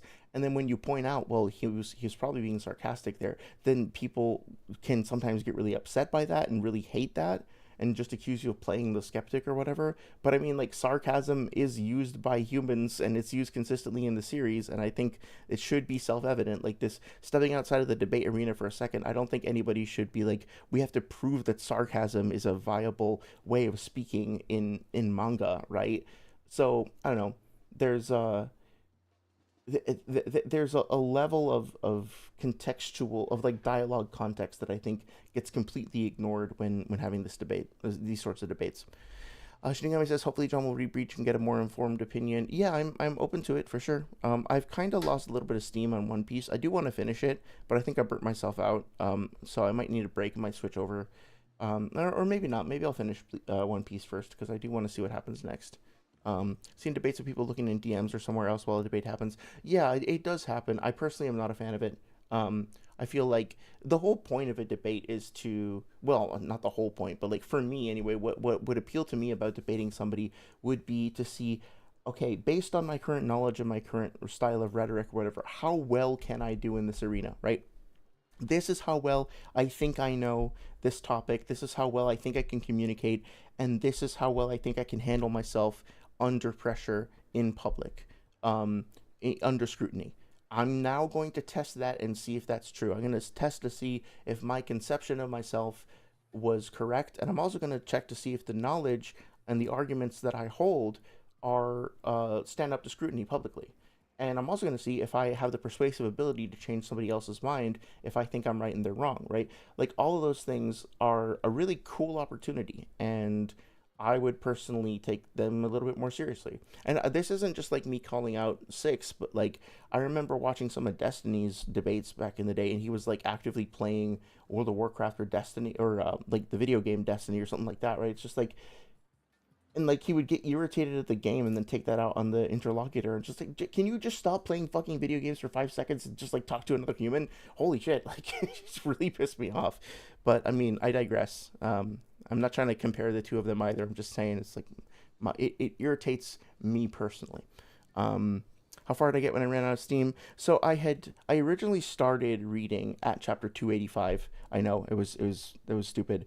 And then I read up through the Long Island arc and the Foxy fight, and then got to the point where Usopp leaves the ship and has a big fight with Luffy. And I think I stopped there, and I was like, okay, I'm not going to fully appreciate this until I fully understand this character Usopp, so I better go back. And then I went back to the start, and I read from chapter 1 up to 285. So now I'm caught up to where I originally started, And so I have officially read from chapter 1 to 3, I want to say 50 or something like that, whenever the Usopp confrontation happens. So early to mid 300s. Your girlfriend saw Orihime and she wasn't open to it at first, but she appreciated Orihime's softness, her love of teddy bears, and her kindness. That's really sweet. That's really wonderful. Following. If you're talking about your goons and whatnot, Six, nobody cares. So don't. It's don't just people. It's just people in chat. That's not true. No, that's wait. I'm not trying to say that you're like you're forming a discombobulated argument. I'm gonna answer your question. I actually already stated it before. Yeah, more people joined. More people joined. Okay, that's fine. So point being said, okay, the whole reason why this is relevant and important is because Lee, without Drunken Fists, when he uses the first gate, mind you, the same Lee that just came out of surgery, the whole nine ball, everything we already fucking discussed in the whole nine, okay, does gate 1. And he's able to replicate the same fucking feat to where he's having to use that form, the curse mark, and use the bone style to stop it and absorb the impact of his kick and was able to respond to its speed. And he even states verbatim, impressive speed, but it ends here. This is just to be clear, this is elaboration on the earlier scaling chain, right? Yeah, this is in correlation to the chain scaling that we were doing. Yes. Yeah, it's not. But I'm saying it's not like a new. It's not a new chain. It's just elaboration on that last on the first one. Well, the whole chain scaling connects. So the whole reason I understand it connects. I'm saying that you're elaborating on that chain. Talk, you fat fucking Jabba the Hutt looking motherfucker. Holy shit. So what I'm getting at, what's wrong with this nigga? Is what's wrong with you? No self-control with your fucking impulse. Holy shit. I don't think Six was doing anything wrong there. I think he was trying to clarify because in these debates, things like spiral like way out of control and keep looping and looping. So I don't really blame Six for wanting to recap at all. I think that's totally fine as long as it doesn't get to the point where you're like stomping on your opponent's arguments. But I don't think he's doing that. It seems like Batman's overreacting here. Let's see, fucking Wi-Fi. Oh, what's wrong with the Wi-Fi? I'm not having any issues, at least as far as I can tell. Yeah, if anybody else is seeing, let me know. Slimy says, while it's mean to say you need to keep going, but you have to finish at least. Oh, while it is mean to say you need to keep going, but you have to finish at least Water 7 in the Yard. Oh no, that's not mean at all. Please, if you think I'm missing out, so like I had written off One Piece as something I would never read. Like I was never gonna check it out, and then people convinced me to, and it like I fucking love it. So if you think I'm like missing out on something, please encourage me. I don't think that's mean at all. If I say I really don't like this and you try to force me to, then that's one thing. But like I feel like you're just being encouraging. So take a break, but keep going. Yeah, I'll probably get back into it this week. I definitely, if I'm gonna do any debates about it, I definitely need to read up to where Kizaru is introduced, and I need to learn about about hockey. So I for research purposes, I need to get that far at least. But also there's shit like I want to see what Mihawk does. Like I was really into the way his character was introduced. Really intrigued by that. Like I want to see what other types of devil fruits are out there. I just want to learn more about the world and see more cool places, right? Like I want to know what the other warlords or like the 7 generals, I want to know what they're all like and what their abilities are. I think I just saw that scene where they all get assembled after Crocodile dies. Spoilers, or I don't know if he's dead actually. He just gets defeated, right? But yeah, there's so much more I want to see. Don't spoil it, of course, but I'm curious if NL ever gets to Fairyverse or whatever, and if that winds up being a thing. So yeah, there's a bunch of really cool shit that I want to see how Oda like resolves it. Me? Anyway, yes, you bitch. You've been aping out, saying the bots are biased. I need to get you a fucking red pill so you can lose all your fucking weight, you dirty fat fucking choji looking bitch. Damn, shut up. Hey, enough with the fucking Choji slander, my guy. All right, man. We're talking shit about Choji. All right, anyways. So what I was getting at before this fat bitch interrupted me, okay? yeah, laugh, you fucking dirty ass, fucking sinister ass bitch. All right, anyways. So Sinister. Sinister. Trying to insult somebody by calling them sinister is weird. That's annoying. Yes, you're a little fucking fat demon is what you are. You're like an evil little fucking Teletubby fucking running around looking at the sky because you think you're all that shit. But he's an evil little Teletubby running around looking at the sky. Deep down, you're a little fucking fat ass fucking creature, and I will beat your fucking ass with a Warriors card. You'll be fucking going because you're a fucking dirty bitch. What's up? Okay, all right. That's just derailing. My bad. Okay. So anyways, as I was going with this, the whole point and reason why this is important is because basically what I'm getting at for the chain scaling drunkenly superior than base bone Kimimaro, okay? And which literally then requires him to use the curse mark to be able to respond to that. Same thing with the first gate that was replicated. Okay, so let's try to stay on top of this. He's got drunkenly over Kimimaro in base, but under Kimimaro in CS1. We do know that Neji is beyond basically all Rock Lee forms until we're talking about third gate and up, right? Because Guy flat out states that. I already said this way back then. Okay, so Neji is over up to third gate, and third gate is over base Lee, and base Lee is equal to Kimimaro. I think that's the scaling chain that's being set up, if I understood it correctly. That's what it would take. NL does go to the moon and is in the cover art, but doesn't currently have any canon relevance to the plot, but it is canon. Oh, interesting. Okay. That's cool. That's cool. The arc after Water 7 has so many great moments that will break you emotionally and change how strong your connection to the characters are. Oh, shit. Okay, cool. Yeah, then I definitely want to stick with it. Back, what did I miss? Oh, yeah, I don't think you missed much. We were just, like, kind of goofing off and laughing at Six's insults. Or Batman's insults to Six. Defeat Neji, and he explains it the whole nine. He has like a whole fucking internal dialogue. Okay, that's basically what I'm getting. Lee is normally weighted though. When he says the third gate's needed to beat Neji, is he talking about weightless third gate Lee or weighted? What's it called? He's talking about the gate formation itself and like the attack itself. Yeah, but the extra weight would obviously make him slower. So is he talking about the weighted one or not? Yeah, but the weights do make him slower, but the problem with that though is with the weights we don't know the quantification discrepancy between the two. Like I will say this, like yes. So what I'm getting at is I don't think it's really like it doesn't. Basically, it's a non-void factor. And there's an example of this. We actually see Weighted Lead fighting the sound people, Dozu and all that, whatever, and they're like basically all equal physically in speed and whatnot. And then when Lee activates the first gate, they were responding. He was fighting them. Lee doesn't attack them outside of the first gate. We can definitely go over that part of the fight if you guys want to, but I think for now it's enough to just say that normally in this situation I would be like, okay, whoever's making the positive claim, go ahead and put the evidence forward, because otherwise it's just a vapid statement, right? Like any positive claim needs to come with accompanying evidence. Sometimes I feel like if the debaters can correctly recall the scene and they can just go back and forth, like it's faster to be like, okay, you agree with that, right? You agree with that, right? Yeah, okay, I'm cool with that. You cool with this? Yeah, right. And I think that can actually make things go a whole lot faster, so the whole thing doesn't like slow down to a grinding halt.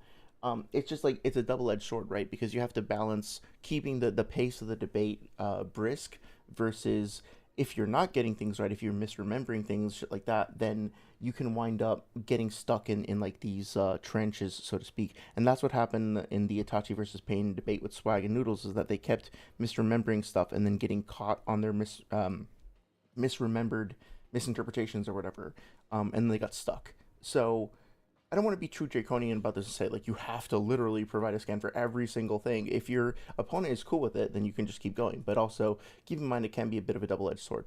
Welcome back, Spicy Boy. Hope you're doing well. Spicy Boy says, I think when I first listened, I thought Batman was dodging, but I think he's actually saying it doesn't matter, weighted or weightless, gates are enough. I didn't understand the first time. Yeah, it's I think when I respond to any of these debates, I try to listen at least once after the fact. Like I think I was live for this. Yeah, because I think I said something in chat that Six responded to, but yeah. So I listened back to the whole thing once more before starting to react to it on stream, because sometimes my opinions will change or I'll notice things the second time or third time through that I didn't the first time. So I think that's very important. I think that, yeah, I see where you're coming from. I think you're probably right about that. Unless I'm misremembering, which if I could definitely show those scans. They definitely have. Also, the thing with Lee scaling, says Slimy, is second state Kimimaro is above Gaara, first state Kimimaro, which is above Drunk Lee. It only scales post Gaara fight Lee, not Chunin exam Lee. Yeah, that's a good point too. It's like these are all Naruto scaling. I think is more complex than some people realize getting into it, because of all these different fucking forms. And also the possibility of characters getting stronger between fights, or like getting like, it's really hard to scale Orochimaru accurately, because pretty much every time we see him fight in the series, there's some kind of weird mitigating factor involved. And I guess like technically when he clashes with Hiruzen, he's sort of going all out, but he doesn't have like after Hiruzen deals with the Edo Tensei, but like he also doesn't have Manda with him. He's also not using the eight branch formation, right? Like so, it's really weird scaling Orochimaru because of all like the different configurations he shows up in, and like considering okay, like when he goes into a new body, how does that affect his strength? Is the body that he inhabits after the Konoha Crush stronger or weaker than the one before? You know, like it's weird. And there are things like this with Lee. Like, okay, I think you can argue that Lee's chakra reserves probably increased because he probably experienced an increase of mental slash spiritual energy after his fight and that experience, and also going through the process of healing and facing the fear of the surgery and stuff like that. So he has gotten stronger in some capacity, but also he's post surgery and he's only been training part of his body and he's still recovering and taking medicine and stuff. And it's like, how can you possibly quantify any of that stuff? Yeah, it's really weird. Orochimaru is always nerfed to some extent. Yeah. Against Hiruzen, he's conflicted about fighting Hiruzen, then he loses his soul arms, then he's weakened from being absorbed. Yeah, there's always something weird going on with him. I feel like a lore accurate, like fully composite Orochimaru would be devastating. And I think the fact that we never saw Orochimaru in that state is like, you know, in most of the Dark Souls games, including Elden Ring, which Six is playing right now, the characters that you fight who are like literal gods or demigods or whatever, oftentimes you're fighting them when they are extremely like corroded and they've lost a lot of energy, or like Gwyn, the final boss of Dark Souls 1, spoilers I guess for an over 10-year-old game, is basically just like an empty shell of his former self. It's sort of just like his corpse that's like being puppeted by life force more so than an actual person itself, right? And he's still like extremely strong and dangerous compared to a lot of the other things that you fought. Imagine him in his prime. It would have been like astronomically harder, right? And that's the case for so many, like the vast majority of things that you fight in the Souls games are just like hollow, pale imitations. And the only reason like your like raggedy old like ashen ass is able to beat any of these literal gods is because they're on their last limbs anyway, right? So I feel like that is one method of storytelling, basically just like, you know, put a character who is normally extremely powerful in a weakened state, and then have characters struggle with them in that extremely weakened state, and then emphasize how much harder it would have been if they were in their prime. Yeah. Took processing a white Zetsu to be not nerfed. Oh, sorry. It took possessing a white Zetsu to be not nerfed, and that's potentially an amp. Yeah. The Hashirama cells, you think that could maybe amp his base stats? That's very possible. Oh, hey there, Kavak. How's it going? Haven't seen you in a while. Hope you've been doing well. I was enjoying the DS2 streams you were doing with your friend. I hope those ended well. Yeah, how have things been? It's good to see you. Have exchanges. There's a moment where Dozy is like charging at him, and then Lee like puts his hand underground and grabs like a big ass fucking tree. Yeah, that's Lee responding. But how did they respond to Lee? Dozy ran at him. Like, and then Lee What's the response to Lee? To defend and attack, yes. And then he's... When does he attack? That's what I'm saying. Can you just send the scans? Yeah, I can get the scans. But the point being said is, after those exchange sequences, then Lee goes into the first gate, and then he becomes a speed blitz tier to where he just outright drastically speed blitzes Dozu. And that's with weights. Okay? He would just be even faster than that without the weights on as well. The point being said is, even with weights or not, the gates are still significantly putting him above their opponents, because again, this backtracks and correlates to what you're talking about with the whole guide. Yeah, I don't think anybody would disagree with that, right? It's like, it's pretty obvious that the gates are a boost, so that makes sense. And then it would be even more so with the weights off, right? That goes to what you were saying before, Spicy, right? Spicy says fighting makes you stronger definitely applies to Naruto series, but this Lee is super weird scaling wise considering he's supposed to be weaker but does better than QB Chakra Naruto. Yeah. Well, I think you could argue. Well, what's funny about this too is that like Naruto has been traveling with his friends in formation for a while, and like it probably didn't really affect him that much. But remember, while he was on the way, they were accosted by Hidomaru, the spider dude. And Naruto did like the clone jutsu, and he was like caught up in the webs. So he spent some chakra to allocate to those clones that were then, killed, quote unquote. But yeah, So you could argue that he depleted some of his chakra reserves or whatever, and that he would have been fatigued from traveling. But that's the other thing. Like I think we saw last time that Tsunade specifically says that Lee must have snuck off in the night. So he's been traveling 4 hours post surgery when he's supposed to be in bed recovering. So yeah, he unless you think that no, that I really can't see an argument for him being like fully recovered after the surgery. So he is essentially should be nerfed in a variety of ways and also fatigued, and yet he's still able to do better than a Naruto who's probably less fatigued, although is also technically not at 100%, right? It's like it's really hard to chunk all these things down into discrete variables that can then be like mathematically laid out, if that makes sense. But I think that that can be seen as part of the fun or the challenge of doing power scaling like this in the first place. Yeah, let's see. Oh, you're on a cruise ship. That's cool. I don't know if you want to reveal where you're going, but I'm a little jealous. I've been wanting to spend some time at sea for a while. I hope you have a good time. I hope you're safe and have like a fun adventure. Let's see. Slimy Orb says he was also potentially amped if you count all the jutsu he got from being revived from Sage Kabuto flesh. That's a good point too. Yep. Shinigami says, my girlfriend's mom said that the scene wherein Orihime stands up to the final boss and protects Ichigo is a feminist scene from the author. That's great. Hey, that's wonderful. I'm glad to hear that that content is being represented there.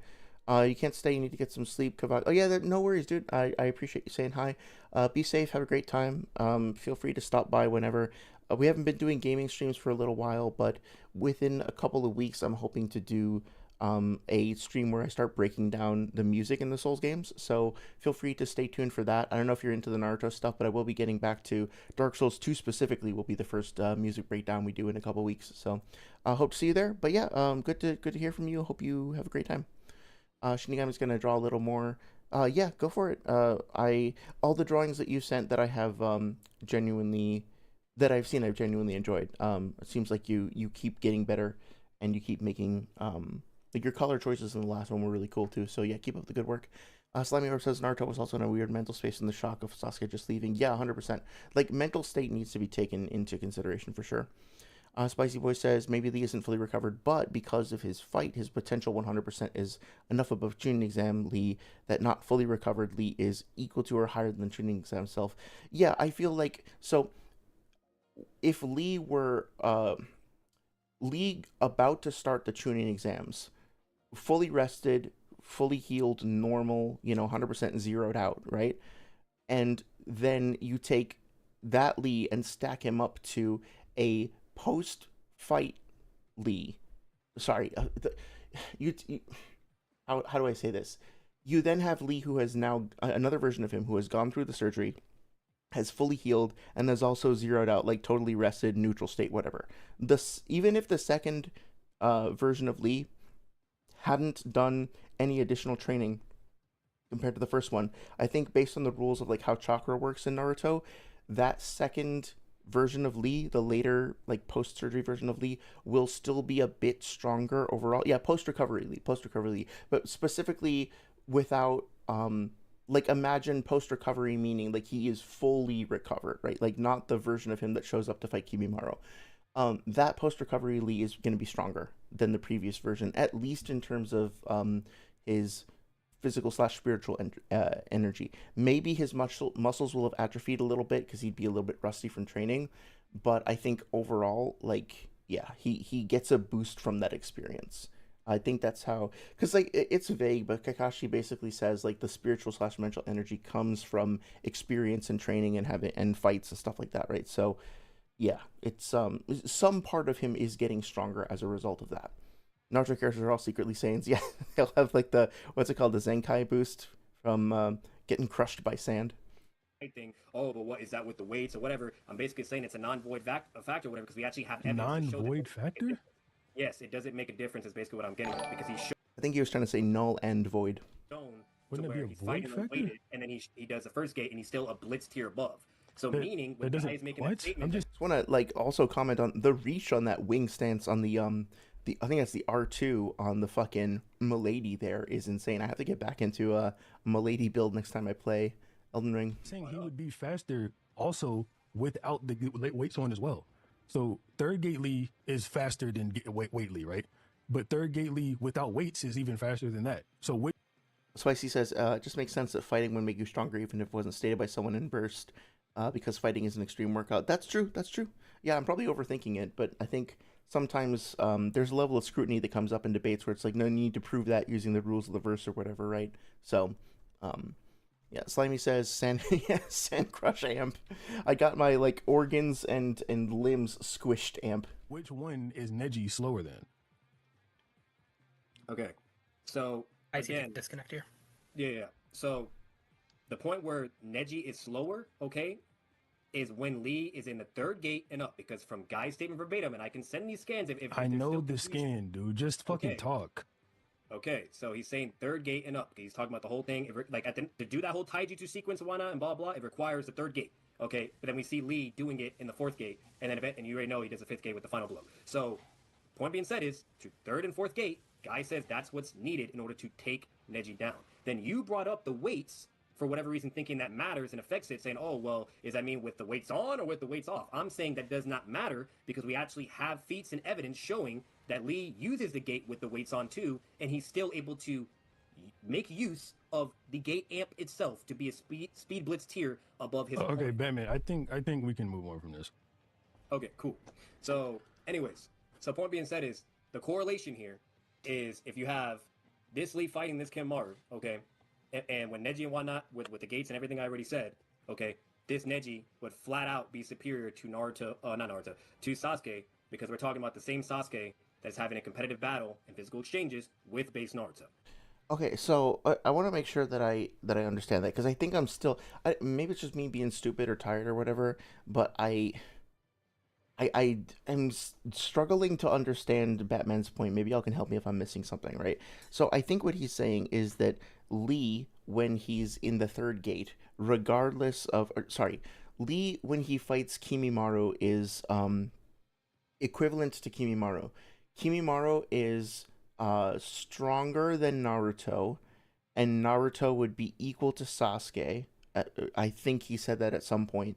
So that means that Kimimaro is stronger than Sasuke, and since Lee would also be stronger than Sasuke. Now, Lee establishes that scaling chain of him being over Sasuke before he even gets into the gates. And it doesn't matter whether he happens to be wearing weights or not at that point. If he was wearing gates, then he could take them off and he would be even stronger. If he wasn't wearing the weights, at the end of the day, he still needed to go stronger so he needed to go up into the gates in multiple levels, into multiple gate tiers, in order to be able to be competitive with Neji. So he would need to have been stronger than he was against Kimimaro to deal with Neji. So Neji over either weighted or unweighted, it doesn't matter. Third gate Lee over the version of Lee who fought Kimimaro post surgery. Lee, that Kimimaro over Sasuke, and then Sasuke, or over Naruto, and then Naruto equal to Sasuke, therefore Neji over Sasuke. I think that's what he's established. I have some problems with that, but I think that there is some logic there, right? I will say, just comparing that to Noodle's argument about like Yugito and stuff like that, I think that his overall chain makes sense. There's some thought that's been put into it, and there's some validity to it. You can dispute the individual points, but at least you can be like, oh, okay, look, that's a complete chain, right? And then we can have a conversation about that. That's something. I want to like throw him a bone there. All Might is kind of cringe eating an amp from the damage. I'm sorry, I don't think I've gotten to All Might yet. I think it was likely that Lee didn't have weights against Kimimaro since Guy told him not to wear them when protecting others. Yeah, and I think especially given the urgency of the travel, and like especially once he gets there, right? If he's there protecting Naruto and trying to get Sasuke back, and also Gaara is present and stuff like that, and he's being upstaged by him, and he's having this internal monologue about like, okay, I can only use the first gate because if I go, he doesn't literally say this, but he's basically like, I might be able to get away with using the first gate, but I can't really go any further than that because I might kill myself. Like, why would he keep the weights on if he knows that it's like if he took the weights off, then he might not even be able to go into sorry, he might be able to do much better without even getting into the gates, and he's just acknowledged that the gates are risky. So it would be pretty weird for him not to like still be wearing the gates after all of that went down, right? Still be wearing the weights. Oh my god, like weights, gates, like hopefully you understand what I mean, right? Like I also agree that he probably wasn't wearing the weights when he fought Kimimaro. Okay, the All same right, Sasuke and so- Wanda with the Naruto that is fighting the other Sound members, and he wasn't able to fuck with them. He Are was you getting like beat up. in? Are you incapable of being concise? Do you have any No, more scaling we anyway. need to go over? Or can I start mine now? Yeah. So I'm doing furthermore. But do you have anything for that or no? Or do you any questions or whatever? Or you got it? No, I don't think so. I think I'm good. Okay, cool. So Hey there, Abyss. How you doing? It's good to see you. Hope you're having a good night. and the next thing, regardless of the whole Kimmaru chain scaling, which again for everybody You have else another listening, scaling chain?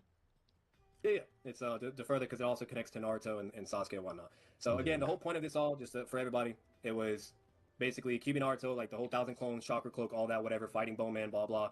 Lee outperforms that same Naruto, okay, and so on and so forth. We obviously know keeping Naruto is above Sasuke, blah blah, from their fight, whatever, yada yada. That was the whole thing in correlation with Lee, and obviously Neji, because he'd be above this Lee, because it takes him to use the third gate and up. That's why Neji would be above Sasuke.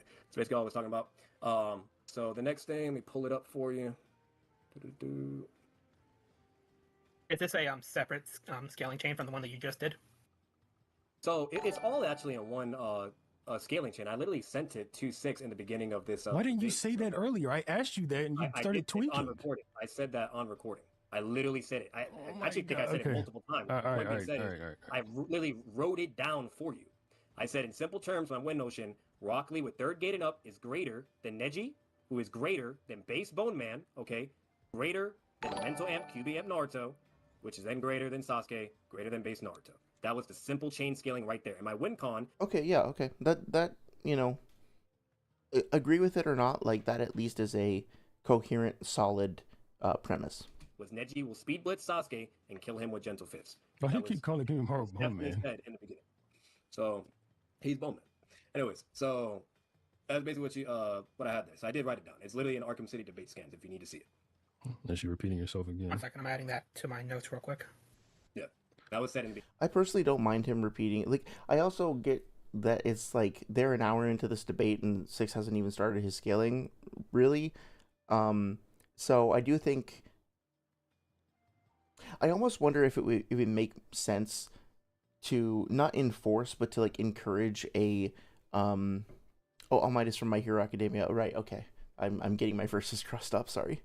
It might make sense before even starting a debate to basically do the traditional thing that you see in like more formal debates where each speaker gets 3 minutes to lay out their premise or something like that. Just so at the end of the debate, if somebody leaves or rage quits, or even if just things get long-winded, like at least both people can say that they got a chance to at least say what their arguments were, right? Because like that's kind of what happened with the Swag versus Noodles debate on like the first one that they did. Swag never really got his scaling chain out. Like he never got to it, and then Noodles just did all of his scaling, and then he left, right? So even if they never resolved it or whatever, they never got into great detail with it, I still would have been curious to at least hear what Swag was going to try to come with. So I think Batman is sort of taking this approach where he just is laying like every piece of evidence out all at once, and then I guess they're gonna go through and examine it forensically, which makes sense. But I think if you do that, you have to present like a succinct version. Like what I would do is be like, okay, if I have a like 50 points of evidence in favor of my argument, I'm not, and I want to like provide an overview of the topic. I'm not going to lay every single one out first. I'm going to give a brief overview, like a summary. Maybe I'll ask, be like, hey, I'm not trying to gish gallop you, my opponent. I just want to get this out so you guys understand where I'm coming from and get my whole like general argument, and then we'll go through it one by one, right? Like if I were to debate Pain versus Kakazu, I would probably say stuff like, okay, I think Pain can steal Kakazu's soul. I think he can negate his movement with the Shinra Tensei and Banzo Tenin. I think he can rip out his soul with the soul stealing dragon, etc., and that's why I think he wins. I think he's got powerful summons, etc. I would then expect for all of those things to be challenged and examined later. but I also wouldn't be like, okay, before I let my opponent get anything across, I am going to list every single summon. I'm going to list everything that they can do. There's a certain element of filibustering, I think, to Batman's approach. Spicy Boy says it's a chain. It's a very pokeable chain, but it does exist. Yeah, pokeable is a good way to put it.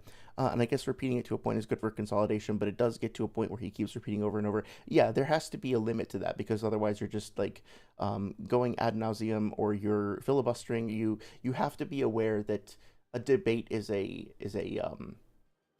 using the general you, not you specifically, right? Like we just have to be aware that a debate is ostensibly a conversation, and if you don't let your opponent participate, then it's like kind of antithetical to the point of having the conversation, right? Yeah, discombobulate. I'm just like, have you seen that meme with Robert Downey Jr. where he just like loops the discombobulate action over and over again?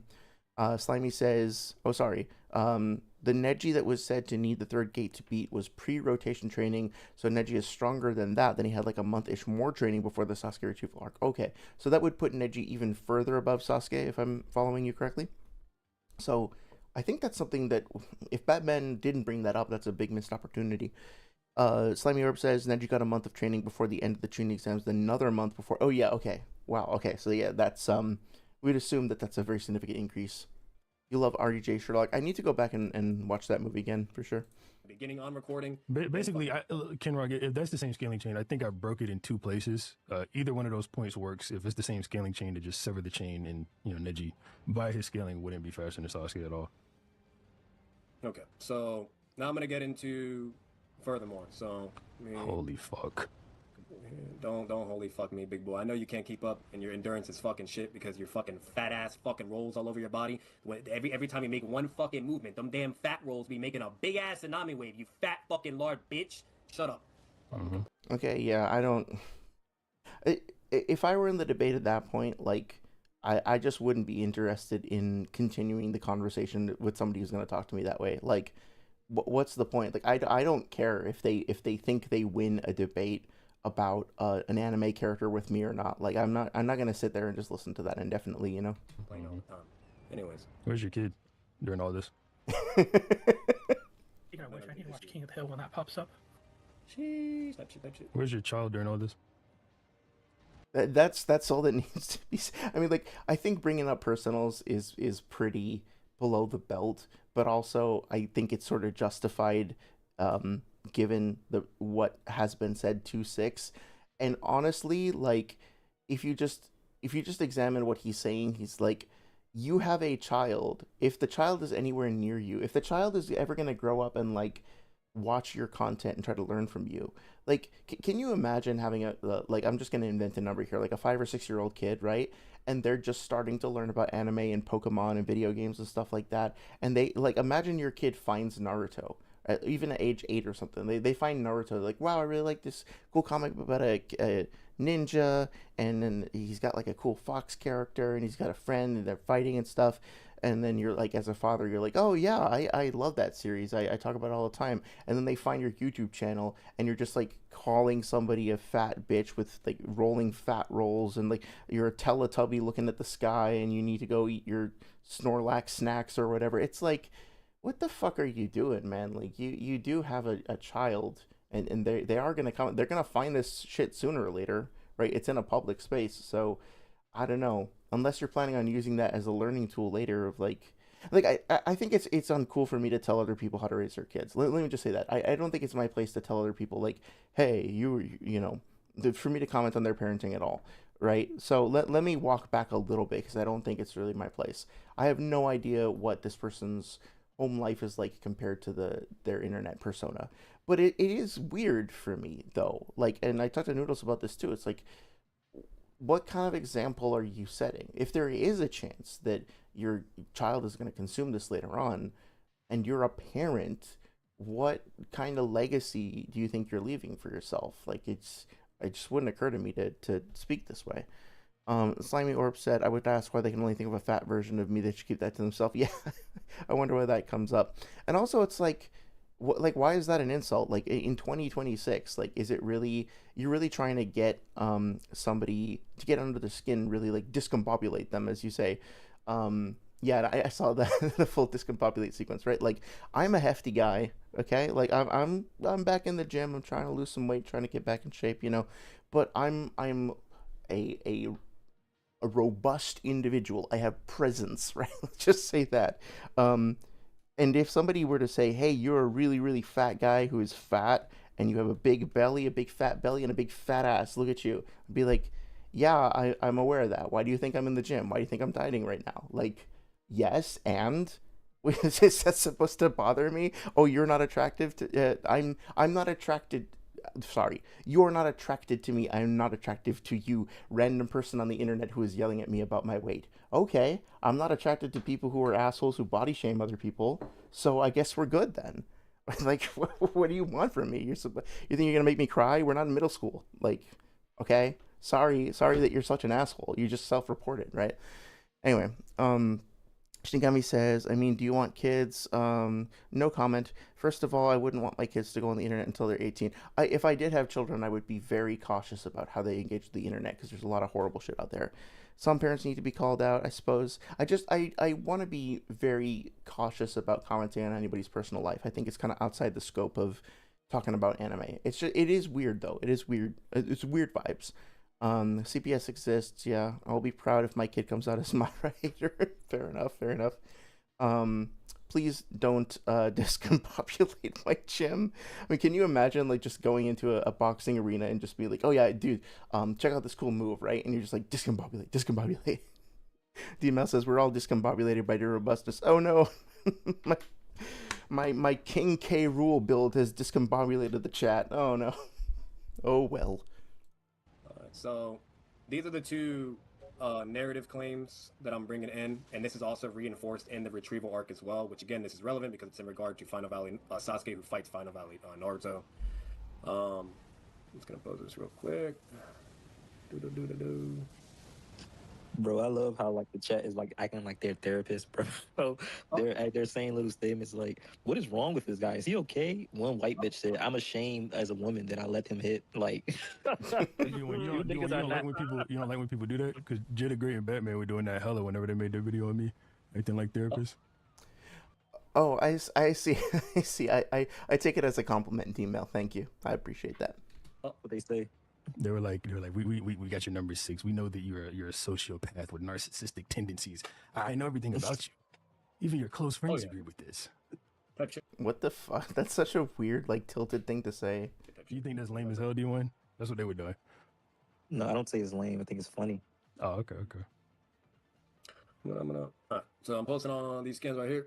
So basically, there is a common pattern and consistency within the narrative of Neji being superior to Sasuke or to Naruto and so on and so forth. So the first thing here states of like talking about Neji and whatnot to be said to be the strongest genin. That was during the tuning exams and whatnot. Then there's also the statement with Kakashi. Did you send it? Yes, I sent these. Actually, no, I sent the wrong fucking thing. My bad. Yeah. No, I'm playing the game. I can't look at another channel. Like, I mean, come on, just you can just stop the after the boss fight, just go look at it. That's my phone. Why did that? D1 just as much of penis pounder. Yes, I'm big boned. I'm pleasantly discombobulated or discombobulating. Are the arguments easy to discombobulate? I'm discombobulated trying to follow the arguments in the first place. Then. Like what, bro? Like weird. Like what do niggas be saying, dog? I'm gonna skip ahead a little, I think. I got fucking video games too. All right. Anyways, you should be able to see them now. Yes, So again, Yes. pattern here. Okay. So then you have the Kakashi statement where he's like, "But I doubt against a fighter like this Neji, even our own Sasuke would prevail." Okay. So you have that. And the third thing. At least he's laying the groundwork. Like, I know it's sort of annoying, the way that he's engaging. See, this is how I feel about like Naruto debaters pretty consistently, including D1. I think if you were to put on a filter that filters out all of the anger and all of the like interpersonal aggression and stuff like that, and just look at the arguments, a lot of times the debaters that I have been the most, well, that I sometimes debaters that I tend to bounce off of and not really agree with, if you really listen to what they're saying, the arguments aren't actually all that bad. Sometimes they're even pretty good, and they just get lost in the hostility and the competitive nature of things. Like Sage of Thick Calves versus D1. D1 was actually doing pretty well. I think he was calling out good points. He was making good objections, and then something switched, and he just went into his like hyper overdrive aggressive mode, and then it all just fell apart. Right? Like Sage is a pretty patient guy. To get him to crash out, like D1 put in some work there, and ultimately it's like it doesn't really matter what you said before because you've just made a mockery of the whole thing, in my opinion. Right? It's just at the very least it makes it so much harder to focus on the good argumentation. But so if you were to take all of the extraneous stuff that that Batman here is saying, and you were to consolidate it, make it more concise, and acknowledge the fact that he has a complete scaling chain and that he's providing sources and stuff like that, I would say his performance is pretty good.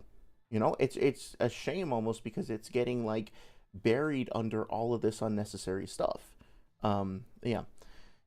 I don't think the strongest, Slimy Europe says, I don't think the strongest getting statement can be used in the final part of the training exam since Neji lost to Naruto after they both trained and Naruto and Sasuke didn't fight since the sand happened. Yeah, well, that's the thing too, right? Is like, Naruto is very much a series in which two characters can fight, and character A can be vastly stronger than character B but still lose. And I think there are certainly fights in which characters are evenly matched, like Madara versus Hashirama, or Naruto versus Sasuke at the Final Valley. Well, maybe both times they're roughly evenly matched, right? Although Naruto's arguably holding back, I guess you could say, but like I don't, whatever. There are plenty of fights that you can fight. The three-way deadlock is a great example. There are even matchups in Naruto, but there are also a lot of climactic fights where, by all rights, our heroes should lose because they're facing off against somebody who's just like vastly stronger, more experienced, etc., etc. But they still win through grit and determination and cleverness, and oftentimes through the fucking villain just standing around pontificating all day, right? And just being like an egotistical dweeb who ends up getting overwhelmed. So yeah, I think that weirdly, as counterintuitive as it might say, just because character A beats character B doesn't actually mean that character A scales over character B, because the circumstances of the fight have to be considered. If Naruto and Neji were just like on a flat playing field with nothing surrounding them, just like in a desert or something, right? Or in a field, and they were both going at it like totally bloodlusted, and not stopping to exposit and nothing like that, I feel like Neji would have killed Naruto, right? I think we talked about this before. Naruto beat him, but there are many reasons why. Now, that being said, you could counter that by saying, like, okay, well, maybe Kurama wouldn't have let him die, and he would have, like, sent him into KN0 or something like that, and then KN0 could have killed Neji. So there's some nuance to it, right? But all this is just to say that there's an argument, I think, that the fight could have gone down very differently. Like, after Neji shuts down the chakra network for the first time, before Naruto draws on Kurama's chakra and, like, refills his chakra or whatever and, like, heals himself, if Neji had just kept on going and just, like, you know, broken his windpipe, or, I don't know, just, like, kept on, like, harrying him with blow after blow after blow, then he could have killed Naruto then and there before he had a chance to recover, right? So it's just important to consider the context and the nuance of each fight individually. Who's the strongest databook user in history versus the strongest databook user today? I don't know. Probably Sage, in terms of like people who are out there actively using the databooks to make arguments and push new arguments. I will say that Sage of the Cavs is like he and people like Von Key are at least coming up with new arguments that I haven't heard before. And they are I don't know, because Noodles did scale Madara to quintillions of times into Universal, so I don't know. They also win with vinegar. Not sure what you're referring to. Slimy Girls, speaking of your weekend god being what was needed to beat them, Naruto versus Pain. Yeah. So, like, that's a great example, right? Because not only was Pain weakened from having attacked the village and having Shinra Tensei on cooldown. Naruto had a whole like goon squad with him who was backing him up, giving him intel. Like he had his protected, clones at the Mount Miyaboku that he had like Fukusaku help him out with. He had the Minato like recovery thing, etc., right? And Pain was like holding back, trying not to kill him. Like, there's so many factors in that fight where like if Pain wanted the entire village eradicated, like he could have showed up and just dropped the Chibaku Tensei on it, or he could have showed up and just immediately, like without even alerting anybody, just immediately gone up to the top of the village, put all of his effort into the Shinra Tensei before Tsunade had a chance to move the like slugs around with Katsuyu or whatever, and just killed everybody. Like I think that Pain, if he wanted to kill everybody in the village immediately, he probably could have. Some people would have inevitably survived, and then he could have just backed off until his Shinra Tensei returned, and then come back and then finish them off, no problem. Like I don't think anybody, the entire village stacked up against him on a battlefield, like the Alliance going up against Madara, for example. Like the result is basically the same. Like Pain just toys with them and eradicates them. That's my opinion.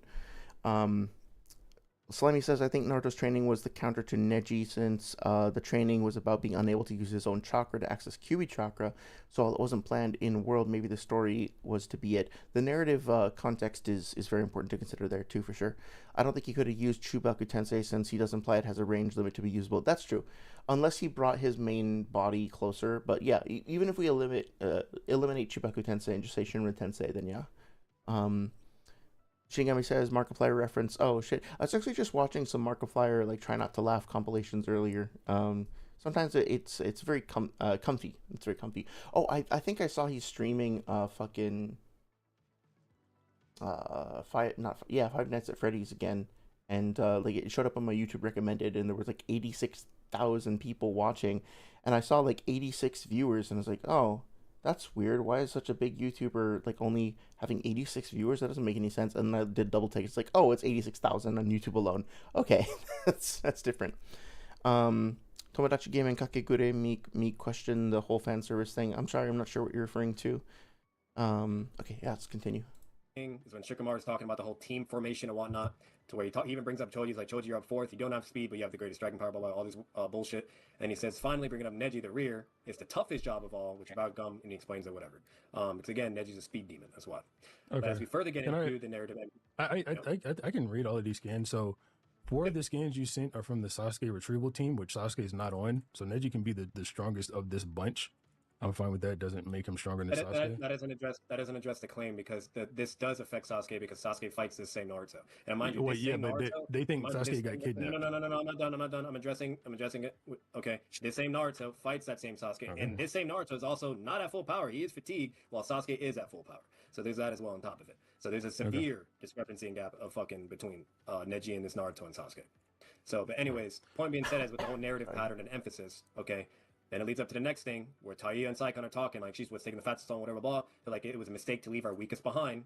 And then you have Neji, okay, here, where the Spider-Man guy literally says Neji is the strongest of the bunch of the group. And this is after a whole fighting exchange, where this Spider guy is bitching the whole fucking team, and only Neji is Naruto at all? Okay. No, he's saying this... But has he seen Kyuubi Naruto? Kidomaru hasn't seen Kyuubi Naruto, so you can't be talking about him, right? Yeah, so the Kyuubi Naruto thing wouldn't even matter, because again, Sasuke just speed blitzes, not Sasuke, Neji would just speed blitz Sasuke and just beat him up before the whole 9 or whatever. He would just get fucked up. Well, but even with here's the thing. I think Six is asking good questions. So I appreciate the challenges that he's presenting. I think Batman is prepared with good answers for the most part. But what I am struggling to get on board with, so to speak, is the leaping from the overall like scaling chain to speed blitzes, and like he's a speed demon and he just speed blitzes him, right? Like I can probably get on board, like at face value without examining it further. I could get on board with the idea that like Neji is over Sasuke by some amount, at least based Sasuke. So if we're only talking about base Sasuke doesn't get to use his curse mark at all, then I actually don't, like, I might disagree with it, but I don't think it's unreasonable, the scaling chain that Batman has set up. What I don't get though is how he keeps going to like speed blitzes and one shots and stuff like that. Like, okay, like maybe Neji's a bit faster than Sasuke, but being a blitz tier above him, like being able to close ranks with him before Sasuke can even do anything and just eliminate him, I don't know about that. Like, the thing about Neji's speed is that it's defensive speed, if that makes sense. Now, this doesn't mean that he can't necessarily like sprint over to somebody or like body flicker over to somebody and close the gaps with them and blitz him and kill him or something like that. But the speed feats that we see are more like he reacts to incoming damage and then he like spins really quickly in order to deflect stuff, right? Like he can and part of that is also amplified by his Byakugan reaction, right? Like he's able to react to Kidomaru's arrow not just because he's fast enough to spin and deflect it, but also because he can detect it within a certain radius, and so he's like he can sort of aim dodge it, if that's the right term for it. Kinda, it's like aim parry it. Like it's easier to parry something if you can see it coming at you from any angle except like a very very tiny margin, right? So I don't know if the speed of his rotation transfers to the speed of him being able to close ranks with his opponent. So I just don't see how Batman is getting there yet. I think there's the tendency to be like, okay, he scales over him, therefore, yeah. So like, I think I see where he's getting this from, because Lee is going to need to be in his third gate in order to be fast enough to defeat Neji, but so Neji should scale in speed to him. But again, like as annoying as this is a perfect example of where combat speed versus movement speed comes into play, because the speed that Neji is using to deflect Lee's sub third gate attacks is the speed of his rotation, which is assisted by his like expanded perception. So I don't think that that necessarily translates one to one into then his ability to react to somebody else. What Batman could argue is that Sasuke would be ineffective and couldn't land a hit on Neji, right? That I think would be more reasonable. But saying that Neji blitzes and one shots, I don't think so. I think he still has to do a lot of homework to get Neji past the defensive stalemate that he would be in. That being said, sorry, I'm getting tired. Let's see. Slimy says, also very normal thoughts I had recently. Could Pain grab someone then Shinra Tensei to take their arm off? I think so. I think it would depend on whether or not he he could withstand the recoil, but I think it's demonstrated that he can do this just fine with like Six Tails Naruto putting his tails in the ground and stuff like that. So yeah, as long as the force of the Shinra Tensei was significant enough, and the durability of his opponent wasn't high enough to absorb it or whatever, I think it's possible. I think it'd be really weird though, because like if he's maybe I'm overthinking this, but like I'm gesturing, you can't see, but like if Pain is holding somebody up by the neck, for example, and then like Android 19 or 20, I forget, like holds up Yamcha and then puts his hand at his opponent's chest and then does a Shinra Tensei there, like a character would get any energy blasted away in Dragon Ball. Like, I think the character would just like weirdly fold and bend back upwards, like hinge and swivel on the neck, which actually just actually that would probably be really gruesome. Come to think of it, but yeah, I don't know exactly how it would work. Yeah, totally normal thoughts. Also, as One Tails Naruto is far stronger than any version Naruto has ever been. Yeah. Like you're talking about like KN0, like the one that popped out that one tail against Aku, and or are you talking specifically about the one that does like exhibits the chakra yeah, my god, exhibits the chakra branching against Sasuke at the Final Valley? Like either way, then yeah, they're definitely stronger than like even the I am angry and turning into a fox mode Naruto. Spicy says, speaking of scans, I wish Six used that scan of QB Naruto in the Valley is the strongest in ultimate strength. There's a page there, and it has 3 sentences that keep reiterating this Naruto is the strongest. Oh, yeah. That would have been great. Well, that's something I'm unclear about as well, is, like, how are they evaluating the Valley of the End feats? I don't think they've been very clear about that, though I might have just missed it. Naruto, Slimy says, Naruto under State 1 Sasuke, under QBM Naruto, under 3 Tomoe Sasuke, under 1 Tail Naruto equals ish second state Sasuke. Yeah, that makes sense. I think that all checks out. They keep like leapfrogging over each other over the course of that fight until they're roughly even at the end. Neji has an arm movement speed and turning speed, but not running speed. Yeah, exactly. Like, is the rotational velocity that I can generate, like as a ballet dancer by spinning on my toe as fast as possible, equivalent to the like forward vector velocity or whatever that I can generate while sprinting? I don't know. I don't know if that's the case. Tomodachi Game is the manga I need to say consciously. I read this for the plot. Oh, gotcha. COTE. I forget what COTE is, but I definitely seen you mention that before. Sorry. Is also bad with the shit. I understand. Gotcha.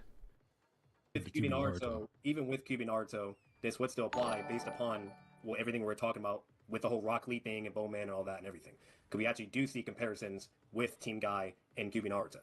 What's the comparison? I mean, he fights Neji and they we tie. talked about that before. It was the whole Kyuubi Naruto versus Bowman, of him fighting and whatnot. Then seeing Rock Lee in comparison outperforming that same Kyuubi Naruto. Okay, mind you, this is Kyuubi Naruto with thousands and thousands of clones actually trying to fuck up Kimmaru and kill him. Okay, while with Sasuke, he goes in Kyuubi, he's actually... Oh, Classroom of the Elite, yeah. Okay.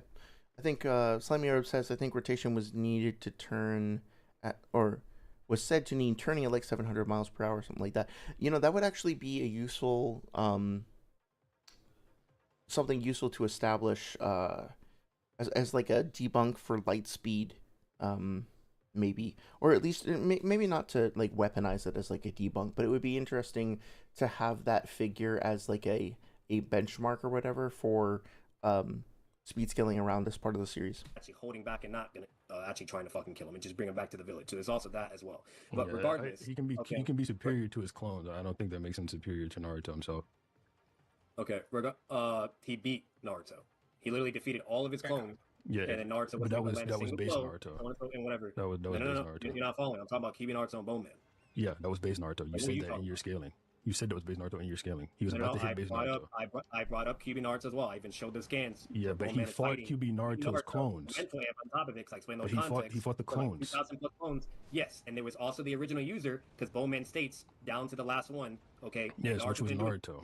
Yeah, I think we looked at it last time and we found that initially the clones all seem to have like a little bit of a QB cloak on them, but then after they don't, and I'm not entirely clear on whether this means that like Kishimoto just forgot to draw them later on, or if this means that they got like an initial burst of QB chakra, but then they weren't that wasn't sustained over the course of the fight. But I do think it's fair to say that they're closer to being clones of base Naruto, just like with more chakra available to him, than they are to being like full on KCM1 clones or anything like that, right? They don't necessarily have a full QB amp, and they're not like the when Naruto starts to partially transform, when his clones start to partially transform when he's overexerting himself with the Waterfall of Truth training and Yamato has to suppress them and all that.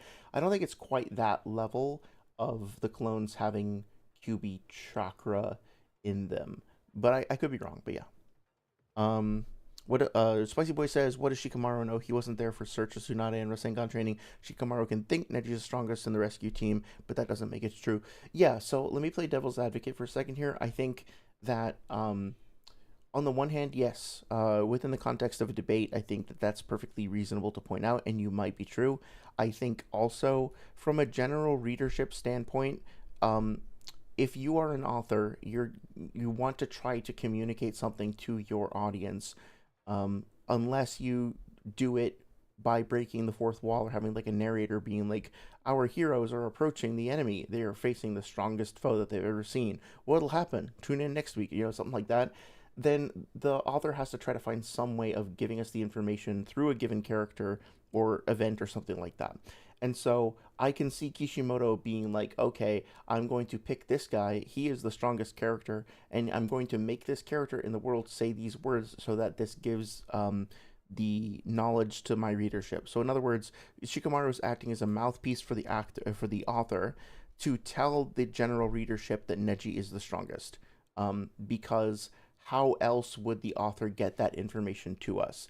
and I think that from a literary analysis standpoint, that would be a reasonable interpretation. It's not going to fly in a debate because then we're going to start to get into stuff about like death of the author and all that. But I think in general, that wouldn't be a crazy conclusion to come to or anything like that, right? Like, what is the story trying to tell us overall? They're trying to emphasize that Neji is the strongest, but also you can then, you know, like the smartest person thinks that Neji is the strongest. We don't need to nitpick his opinion. We can just go with it. But also, I don't know, like, I don't think that Neji is stronger than CS2 Sasuke. But you could argue that, oh, well, maybe that's not a thing that that would have come up then either. So it's like, I don't know. You don't have to take characters at their word. You should take them as speaking from their perspective with their knowledge and experience. And you can choose to evaluate them either purely diegetically, meaning like just evaluate them based like as if they were real people within the story, or you could choose to evaluate them in part as like extended mouthpieces for the author. I think there's an argument for either or, and like where your own skepticism, where your suspension of disbelief applies is gonna be up to you, I think. Slimy Orb says also NC Hammer point once if Neji just spun that speed and set chakra downwards, might be able to fly. That's interesting. I mean, like, I forget who it was at this point, but somebody was debating, I think with Noodles, maybe it was Shad, maybe, or it was Troy or somebody. They were arguing that, like, Sarada should be able to essentially fly. This was before she gained the ability to hover while she was doing the Orihime or whatever it's called. But yeah, she it was said that she'd be able to fly because she should be stronger than Eighth Gate Guy, and therefore, since all the Eighth Gate Guy was doing in order to quote unquote fly was kicking the air, as long as she's strong enough, and she should be, then she should just automatically fly when she like kicks the air. Like I'm strawmanning a bit because I don't remember all the details, but it's like it was something like that, right?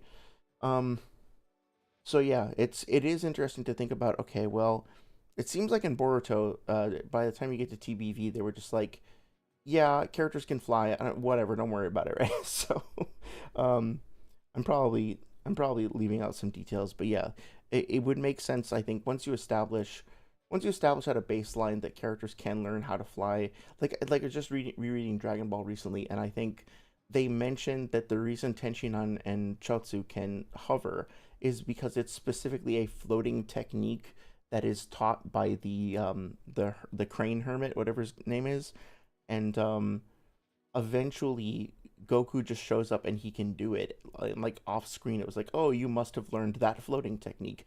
We get a little bit more information from Gohan when he's training Videl, but at the same time, oh yeah, I can't believe I didn't realize that Videl is just an anagram of devil, and she's Mr. Satan's daughter. Like I can't believe it took me insert number of years here, an embarrassingly long time to figure that out. But yeah.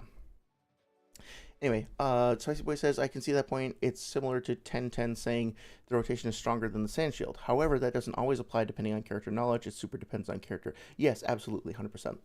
I think you should always apply healthy skepticism to this sort of thing. Should I rest a little? Yeah, Shinigami, it's probably really late for you, right? You should definitely get some rest. Good job on the work thus far. Keep it up, but rest and sleep are very important.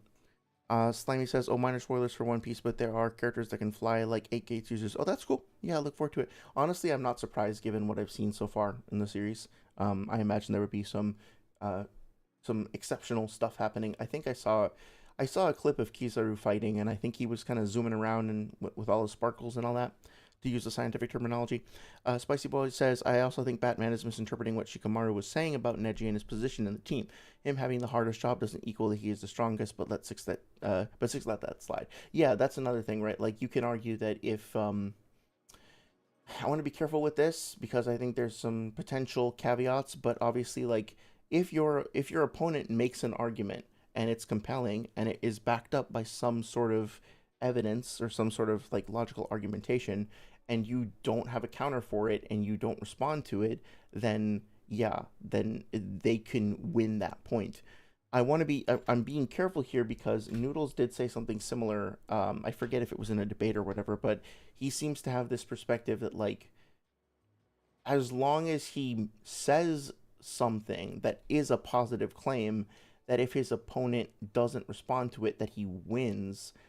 But my objection to Noodle's like strategy or approach or whatever is that Noodles will sometimes like go on Gish Gallops where he'll throw out like a whole bunch of different points and then never actually substantiate them or never get around to try to like be charitable, never get around to showing the evidence, run out of time or something. But then he'll say that he just won all those points by default because his opponent didn't have a chance to respond.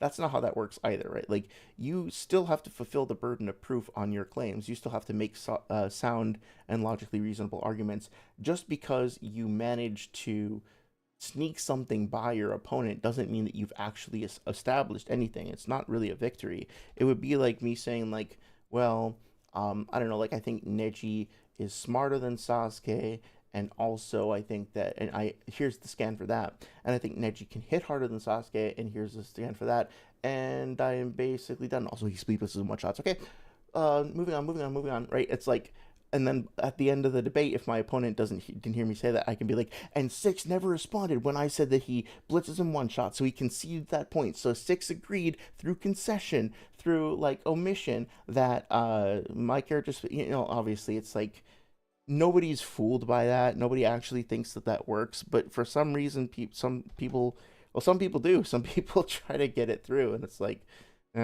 unfortunately, we have to be vigilant about that. Slimy Orb says, then later she names her child Pan because Toriyama liked name themes. Oh yeah, like Pan after the satyr or whatnot. That makes sense. Cool. He even states, there's no evidence that he hit Naruto though. There's no evidence for that. Naruto literally states, this guy is very, very strong, and I can't land a single blow. Okay, so you're saying, oh yes, yeah, with all the the clones or whatever, blah blah. But you would have to argue that now somehow the original user Naruto would be somehow a disqualifier in this scenario. The same would still apply to the original user. Do you think that the clones are the same strength as the user?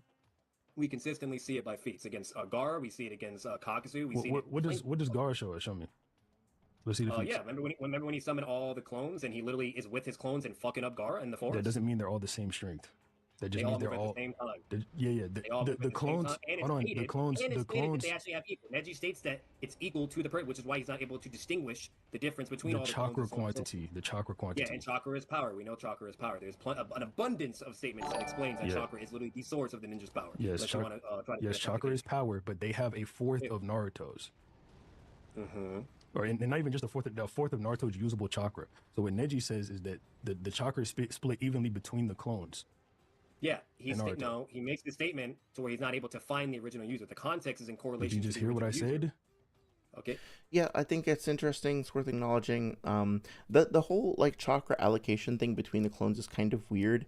If I remember correctly, when the clone jutsu is initially described, the caveats of the jutsu are described as well.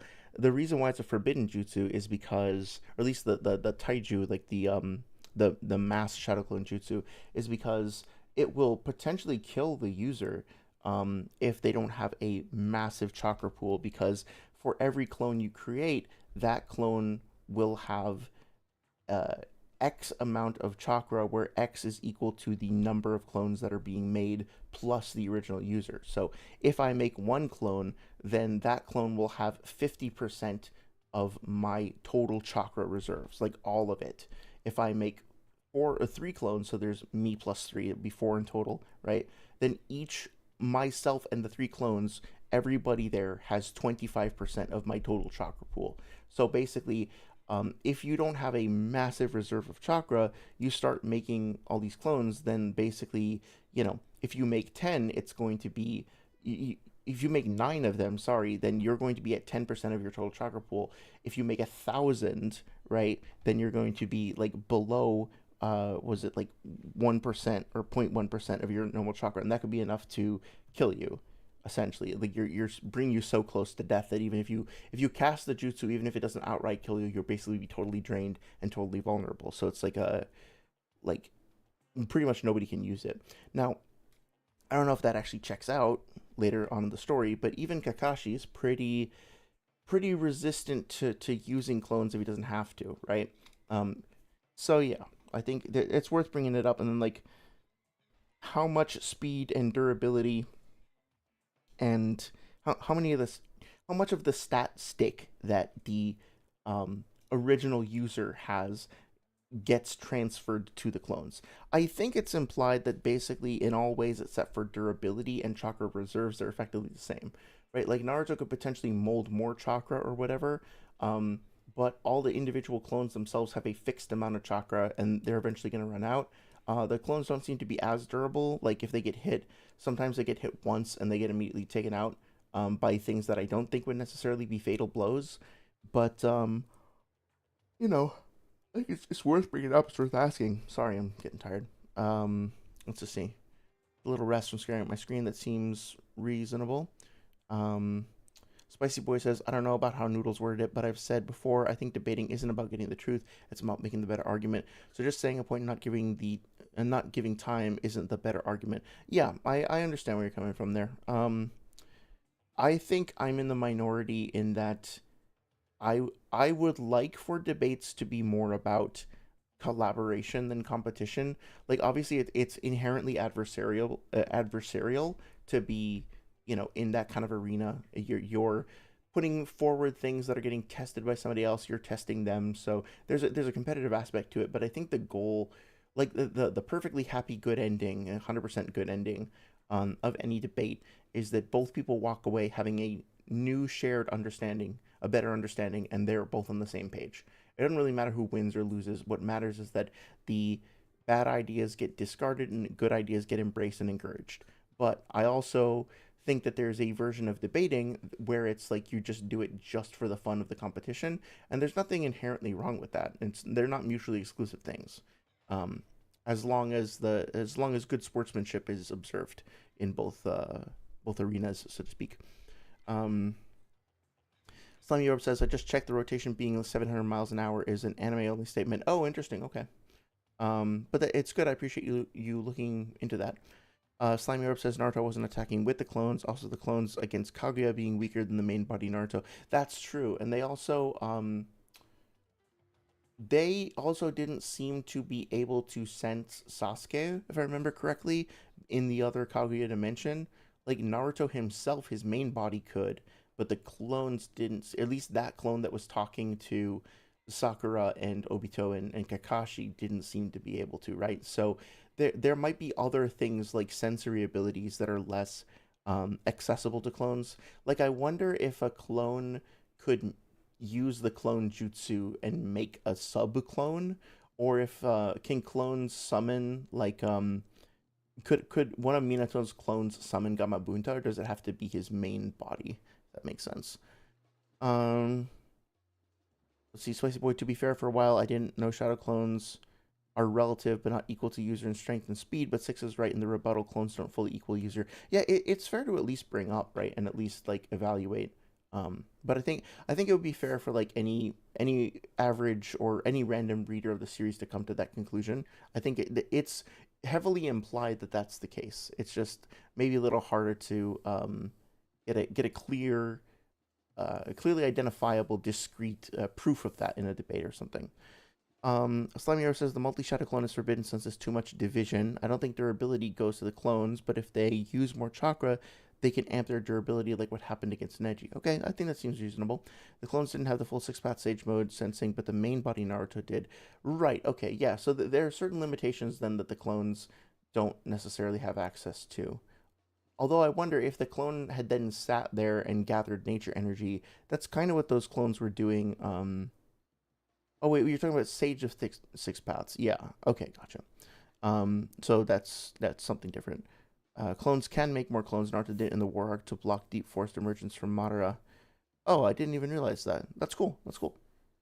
Did he maybe also do it?